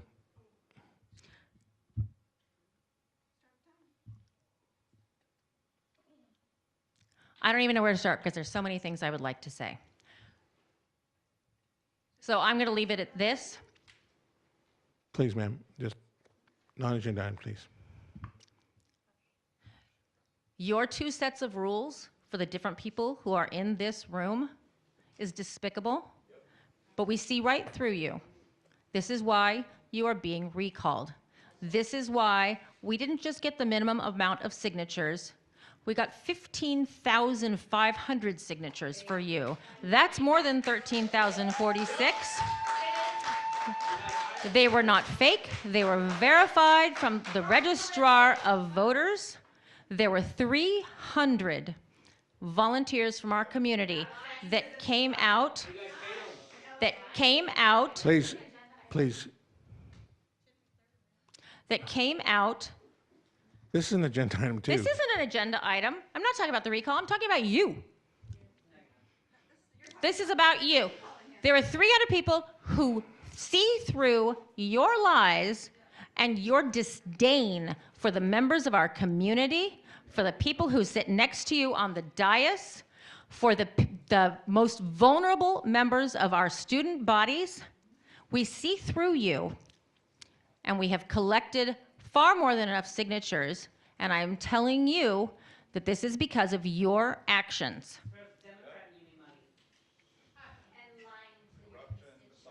Please continue. We had over 1,000 individual donors that didn't like you enough to contribute to the recall. And I am sure those numbers are ticking away as we speak here after watching your shenanigans tonight.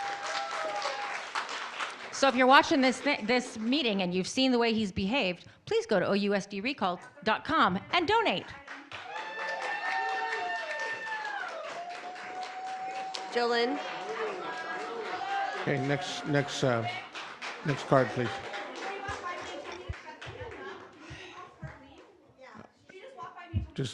Just consider the source. Okay. Okay, I'm going to open this just with saying, I got the same.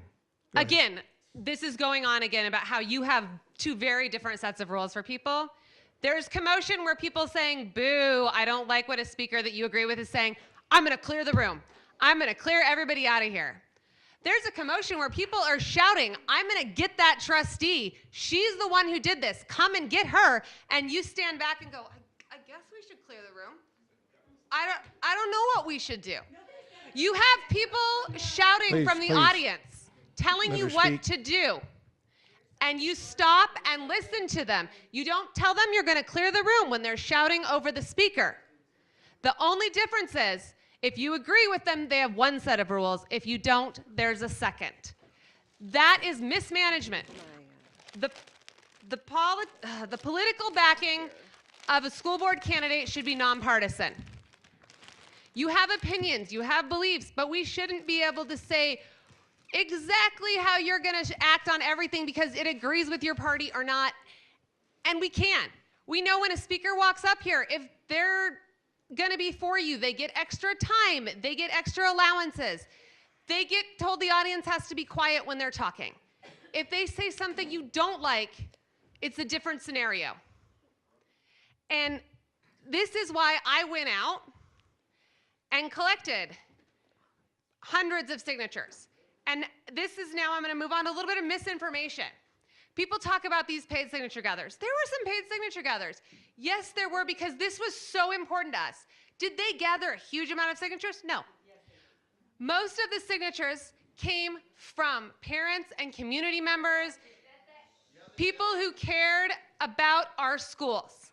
We went out and we talked to people and told them what was going on, told them what our thoughts and opinions were. Please.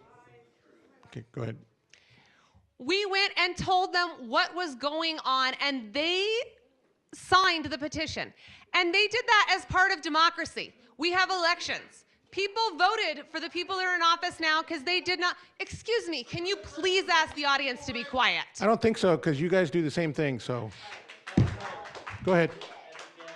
Go ahead, I am please not continue. a you guys. I am a person. I am a constituent. I am up here. I deserve respect.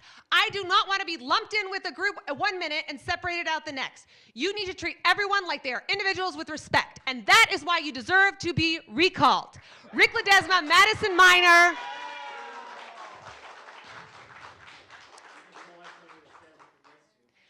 People will vote in this election as a part of democracy, and they are voting because they do not want outside interests or outside schools like OCCA controlling the board. Thank you. Kim Trask. After Kim Trask is Jen Backoff, but I believe she left. Okay, Lori Kaler. Go ahead. Good evening, Good evening, OUSD Board Trustees and City of Orange community members. For clarity, my name is Kim Trask. My family of 5 resides within OUSD's Levita Elementary boundary, an elementary where I served on the PTA for several years and also served on school site council. In alignment with OUSD bylaws of the board 9000A, major roles, number 2, I urge you to take unanimous, community-facing, multilingual, written action to counteract the disinformation about OCCA's public education. This major role does not exclude populations such as OCCA from its reach. It too is public education. Esplanade community members were led to believe that OCCA is a private school, that OCCA is taking over their campus. This is not off topic. Non-agenda A item. call to action in accordance with bylaw. Please. All of these and more are categorically false, and you are the only community members, trustees, with the ability to quash the lies. So I urge you to act thoroughly and quickly to lead our community for the betterment of public education. Thank you. Jen Backoff. Lori Kaler.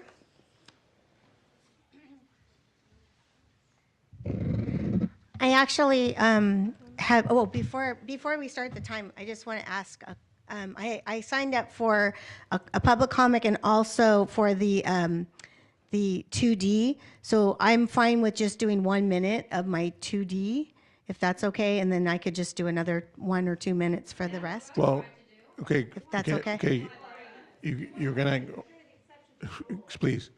We're gonna go through this stack of 2D and. if- 17. Or 7. This is 2D. But I mean, I can just say it now, and it will Okay, only take a But the minute. thing is, if your name is not called under 2D, so you're gonna have to sit down if you don't wanna talk to 2D. You cannot talk to 2D right now. Okay, I'll wait. If you're going to do it later, that's Yeah, fine. but your name might not be called, because we're just gonna go through the first 30 here, 1 minute apiece.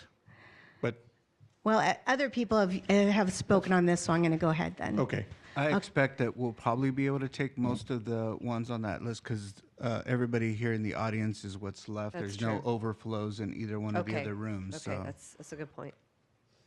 Okay, go right ahead. So I would speak to 17. Not to 2D yet.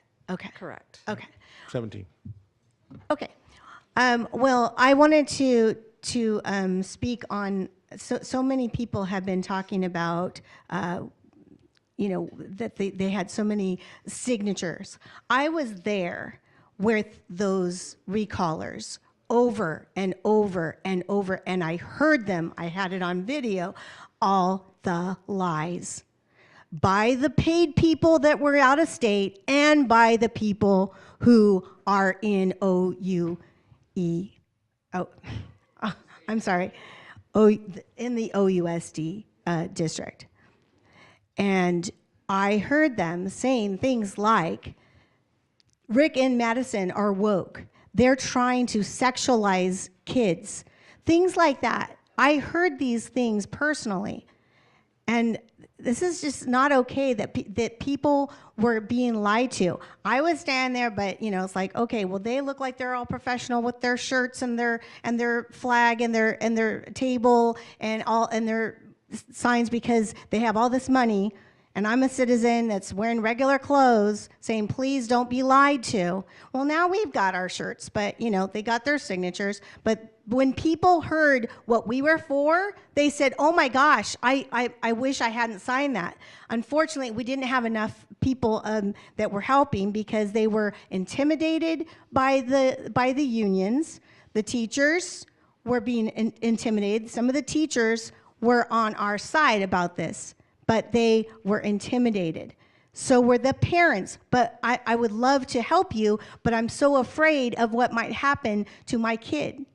And then there were those brave parents who did it anyway, and they had these people come to their work and tell their bosses to fire them. This is not okay. This is bullying. This is, we teach our kids not to bully, and yet they're being bullies, these people that are supposedly our kids' teachers. And it's just not okay. And the people that they're trying to recall were elected fair and square. And the reason why they were elected is because people wanted to see some change. And we are happy with what the things they have been doing. And we do not want them recalled. They are good people. And what the truth is it's not what we heard from someone who told the truth, is that this is not about your little district. This is so much bigger. Yes, it is. It's happening everywhere. It's not just here. Like they said, it's not about pools. It's not about whatever else they want to say it's about. There's a much bigger agenda, and we know what it is. Thank you. Florida, and then Rosa Otero, and then Alex Broussard.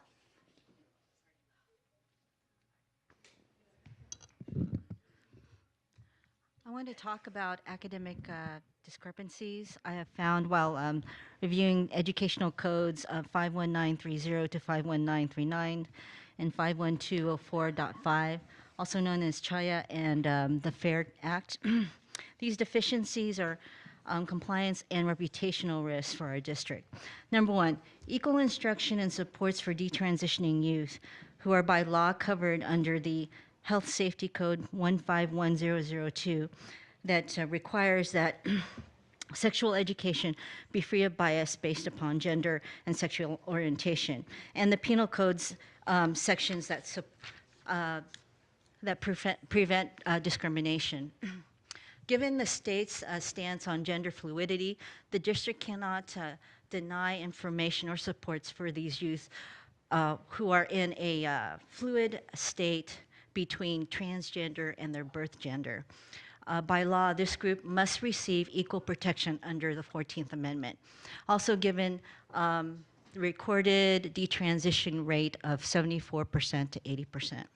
Number two, parental review and permission regarding all content in both social health education and sexual health education and social sciences regarding sexual relationships, gender, and sexual orientation. In good faith, the state of California attempted to represent a variety of families and personal relationships under the discipline of social sciences. However, in reality, you have received feedback from many parents regarding the poor execution of this vision. In an Oxford Dictionary, social science is defined as the study of human society and relationships. However, under the California Department of Ed's site, relationships defined specifically for sexual sexual in nature are under the CHIA Act, which requires parental permission under California Ed Code 51937, which states, quote, "It is the intent of the legislature to encourage students to communicate with their parents or guardians about human sexuality and HIV/AIDS, and respect the rights of parents or parents to supervise their children's education on these subjects." Because the district has failed to effectively discern sexual content from contributions of LGBTQ individuals, the violation of Section 51937 continues to occur under a guise of a social science lesson. The state must clearly define diverse populations as either social science or sexual in nature, or require all of it to have a parental review and signature approval. Thank you.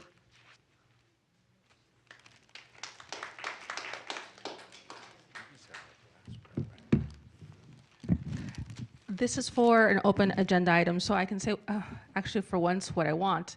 The witch hunt for staff at OCCA that was mentioned for Madison. I'd like to tell you a story of a sweet grandmother who volunteered for this district for almost 20 years. After it was found out that she supported Madison, she was pushed out. She was not only singled out for being a supporter, but she was also voted off her position as a volunteer for her kids. She was a grandmother that was not even paid. She was not a paid employee, but for years had volunteered. But just because she was actually pro-Madison and pro-parents' rights, she was pushed out by this union. These radical people they don't want any conservative voice at all whatsoever, even though we have conservative voters in our area. As a voter and a constituent, I'd like to ask Erickson, I know she's not here, but I know she's listening, who please make cue cards for Yamasaki. I know she does it for Paige because she always speaks scripted, but every time Mrs. Yamasaki speaks, it's always in circles, it's always complaining, and it's never new ideas. It always prolongs the board meetings, and I've been coming here for a year, so I've heard them. There are other board members that have actually bring forth ideas, that actually ask questions, but all she ever does is continue to circle and make complaints. So please, Erickson, I know you're listening, help her. We want these board meetings to go faster. And Alex, I appreciate all of your words that you say. Many times he has more common sense, and I'm sorry that you have to go back and forth with Yamasaki. I hope that one day you go into politics. I also like to remind you guys that during COVID, the previous board majority, which the president was Yamasaki, parents were outside in the cold where they were actually praying. There was many times that actually the previous board majority had ignored parents. So you guys, far left, are in the crowd that are complaining now that we have a conservative that actually listened to all parents. Let me remind you of what used to happen before. And I'd also like to lastly say, I have family that is in Glendale Unified. And I'd also like to share with you guys examples of what happens when the teachers union is allowed to run rampant through our school district. My niece was bullied because she refused to call a kid, a trans kid, but anything other than what their name was. She said, "I don't believe in that. It goes against my religion." And she was actually bullied and ridiculed by the teacher and the kids. And this happened during classroom time, and she went home crying. This is what happens if you allow for a conservative majority to no longer have a voice. So those of you listening, please keep this board majority.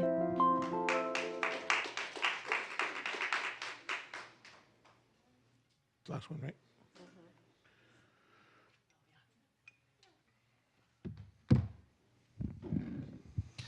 My name is Alex. I am a parent in the district. I'm a homeowner in the district, and I too have been coming to these meetings for about a year now because on January 5th, this board fired Dr. Gunmarie Hansen. Now, Rick Ledesma since then has routinely engaged in viewpoint discrimination. He treats one set of parents one way and one set of parents another. He threatens parents that speak out in the middle of the meeting if he doesn't agree with them. But when others do the same exact thing, Rick Ledesma is silent. He doesn't threaten those parents. He doesn't threaten those constituents. Are they constituents? Probably not.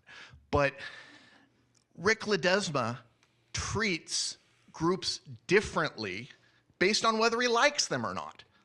That's not the conduct of a school board president. Have more class than that, Mr. Ledesma. Not only has Mr. Ledesma created an environment where parents are treated differently, he's created an environment where trustees are treated differently. Mr. Ledesma controls access to this board's attorney. Mr. Ledesma is in charge, according to board policy 9124, of whether or not other trustees can even talk to the board's attorney. Mr. Ledesma should not be gatekeeping legal representation for the trustees that are on this board. Trustees on this board should have equal access to legal representation. And not only that, but Mr. Covert is probably breaching some of his ethical duties by refusing to speak with trustees on this board because of the illegal board policy. I understand why that board policy was put into place. I understand the history of that now. It was a bad policy then, it's a bad policy now. You guys need to revisit that policy and rescind that lack of access for trustees to the board's attorney. Stop treating the people that you like one way and people that you don't like another way, Mr. Ledesma. It's classless, it's illegal, and we deserve better.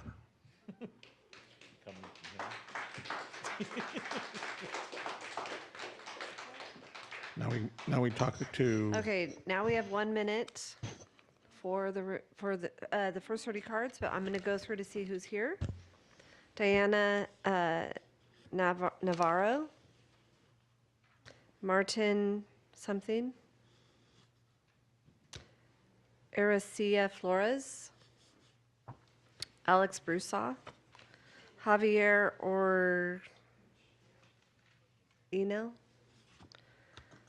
Veronica Cisneros, Gabby Kim, Semi Park, Mike Davis, Darshan Smolodin, Alexander Miller, Amanda Tenaik, Joel Sanchez, Heather Garcia, Rachel Casillas, Joel Contreras, Soren W., Maria Flores, Karina Tamayo, Ariana Casillas, Greg Sincock, Christine Sincock, Carrie Edlund, Heather Dixon, Susanna Kim, Lizette Vargas, Maria Vasquez, Anna Galena, Michelle Weisenberg, Rosario Barrera, Sneijder, last name, Jolynn, Tiffany Pickett, Katrina Munoz, Alejandra Ong, Brian Brooks, Elizabeth Heim, Lisa Moat, Cody Bean, Jessica Degree, Kat Galar, Joe Mo Stark, Desiree Lozano, Katie Trask, Kim Trask, Oswaldo Farias, Matt Sundeman, John Tang, Duncan Helwig, Kathy Moffett, Maria Magana, Michelle, yes? Okay. Michelle Stevens, okay. Alicia Helwig, Anna Gutierrez. Okay. Alicia's here. Okay. Anna Gutierrez? No? Okay. Andrew N. Laura Cisneros. Lori Kaler. Rosa Otero. Okay.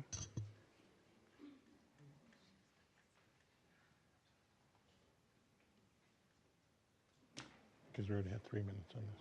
Yep. Okay. All right. So this is 1 minute per card. I'm going to go back to the beginning of my little pile. Okay. You can go. Okay, great.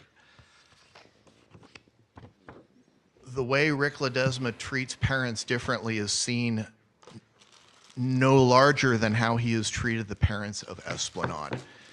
Rick Ledesma was ready to sit and listen to comment after comment after comment after comment about the parental notification policy.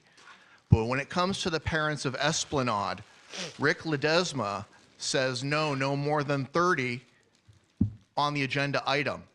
And then you guys all need to come back at 10:45 at night, and you can make your comment for the 5:30 closed session item that has already been discussed and decided in the closed session. It's disgusting, Rick. Do better. Soren W.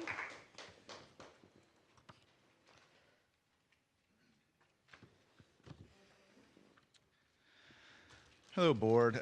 So apparently Orange County Classical Academy is requesting to take over Esplanade Elementary, and I am requesting that Madison Minor, Rick Ledesma, Angela Rumsey, and John Ortega recuse themselves from voting on it.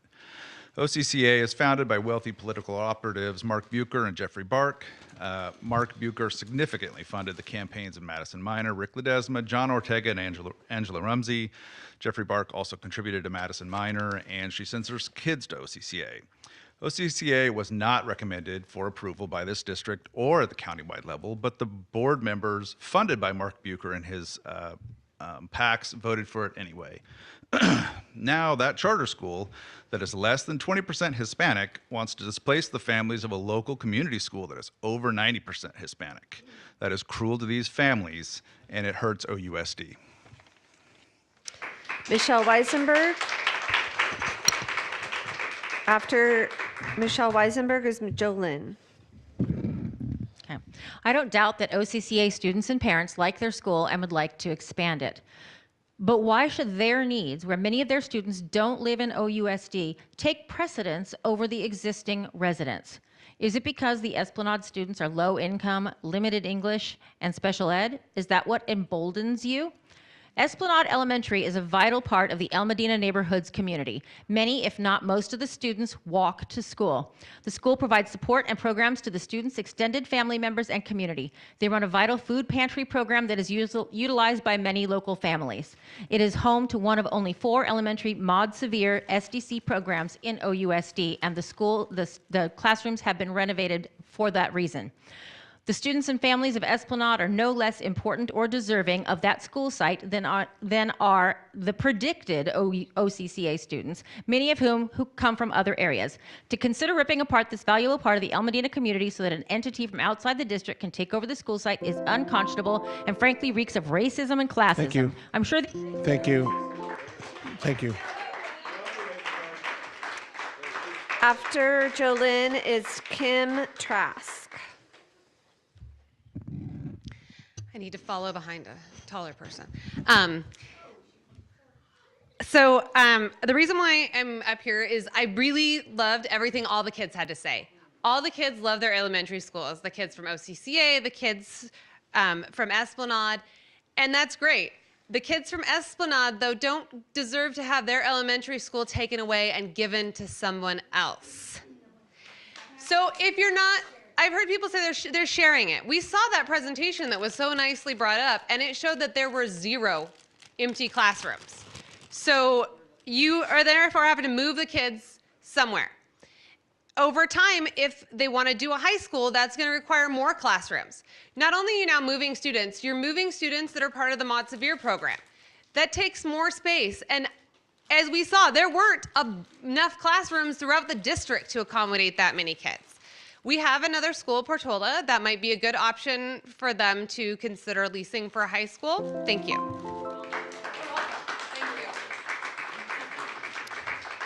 After Kim Trask is Kathy Moffett.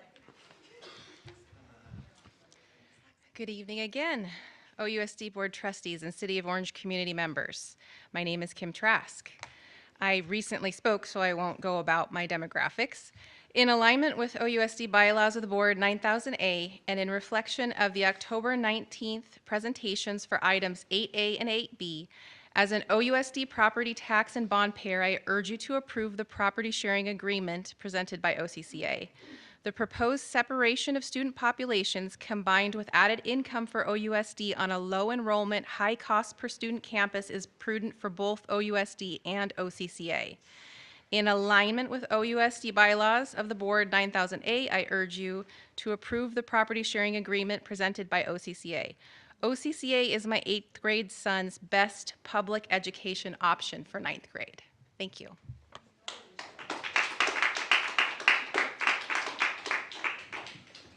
After Kathy Moffett is Maria Magana. Board of Education. My name is Kathy Moffett. I'm a parent in Orange Unified. I'm a stakeholder in Orange Unified. I live here. My kids went to school here, all that stuff. I was on the board with you for 22 years. Esplanade School is one of only 5 elementary schools out of our 27 elementary schools to be updated ever. One of 5. And you're thinking of giving it away. At the grand reopening of Esplanade following the renovation, parents of Esplanade students were there.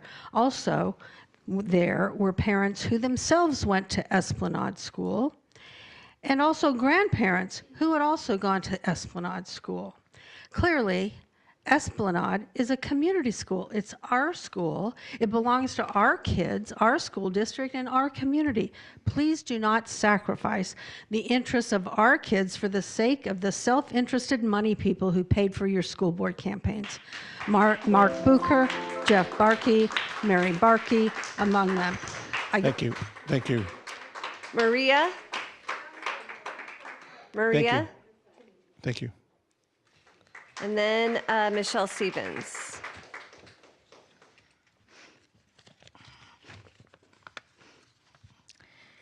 Mi nombre es María Magaña. We need an Espérame, interpreter. señora.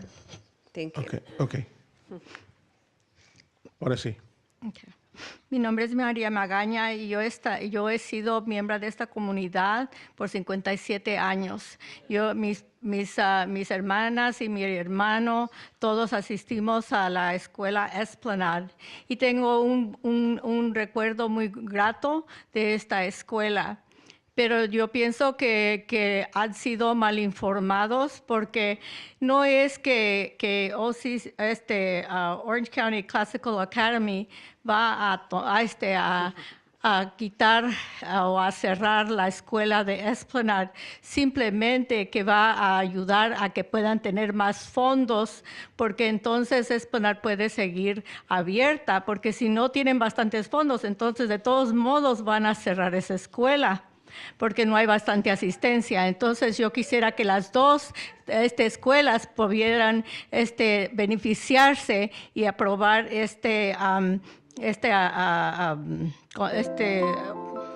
sorry. Gracias. Yes. ¿Me puede dar su papel, señora, por favor? ¿Sí? ¿Que no lo leyó? Sí. ¿Sí? Ok. No lo leyó palabra por palabra, pero... Ok, muy bien. Thank you, members of the board. I've been a member here of the community for 57 years. My sister, my brother, and I, we all have great memories from Esplanade. I think we are being wrongly informed about what's going on. It sounds like we could work together to assist both OCCA and Esplanade stay open, because we don't have enough funds anyway to sustain Esplanade, and we could use the funds from what we will get from OCCA. So I think we need to work together and assist Esplanade in staying open that way. Michelle Stevens, and then Alicia Helwig.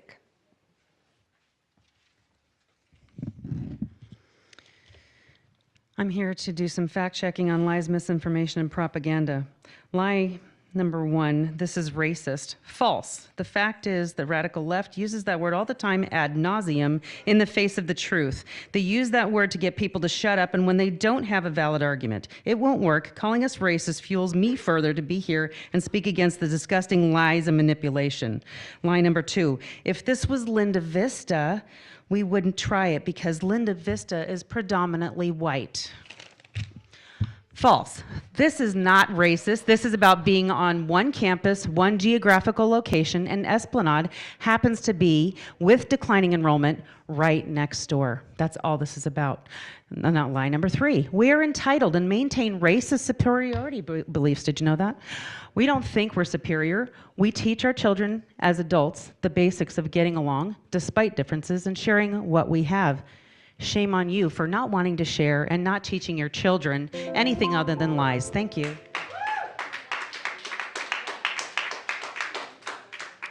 Alicia or Alicia, and then Lori Kaler, and then Rosa Otero. Hello, my name is Alicia Helwig. Thank you for the opportunity to speak.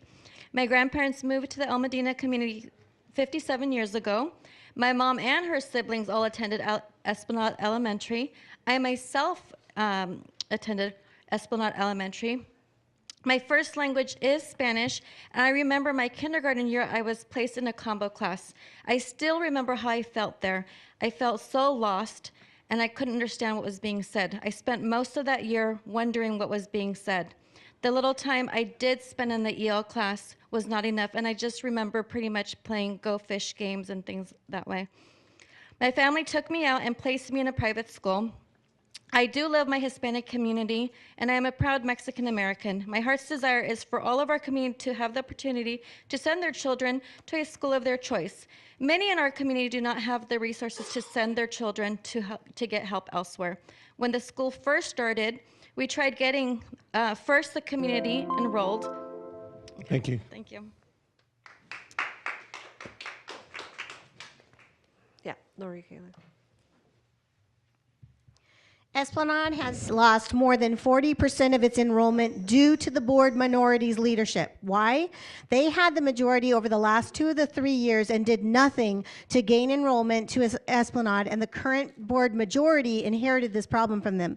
This shows that the firing of Gun Marie was positive for this district, as she was in leadership before and after the pandemic, leading to these enrollment declines. As the last board meeting during the Retract and Retrain initiative presentation, many elementary schools were highlighted, but not Esplanade. Why is that? What has the district done to improve Esplanade to prevent decrease in enrollment? I'd like to ask the board majority to look into that specifically. Over the next 10 years, OCCA wants to pay $2 million, which would benefit OUSD in the following ways: repairs, safety, employment, leasing 8 empty classrooms, and the portion of the field which is currently not used. There is no conflict with anyone on the board. Board bylaws 927A, gives a singular disqualifying. Thank you. Thank you.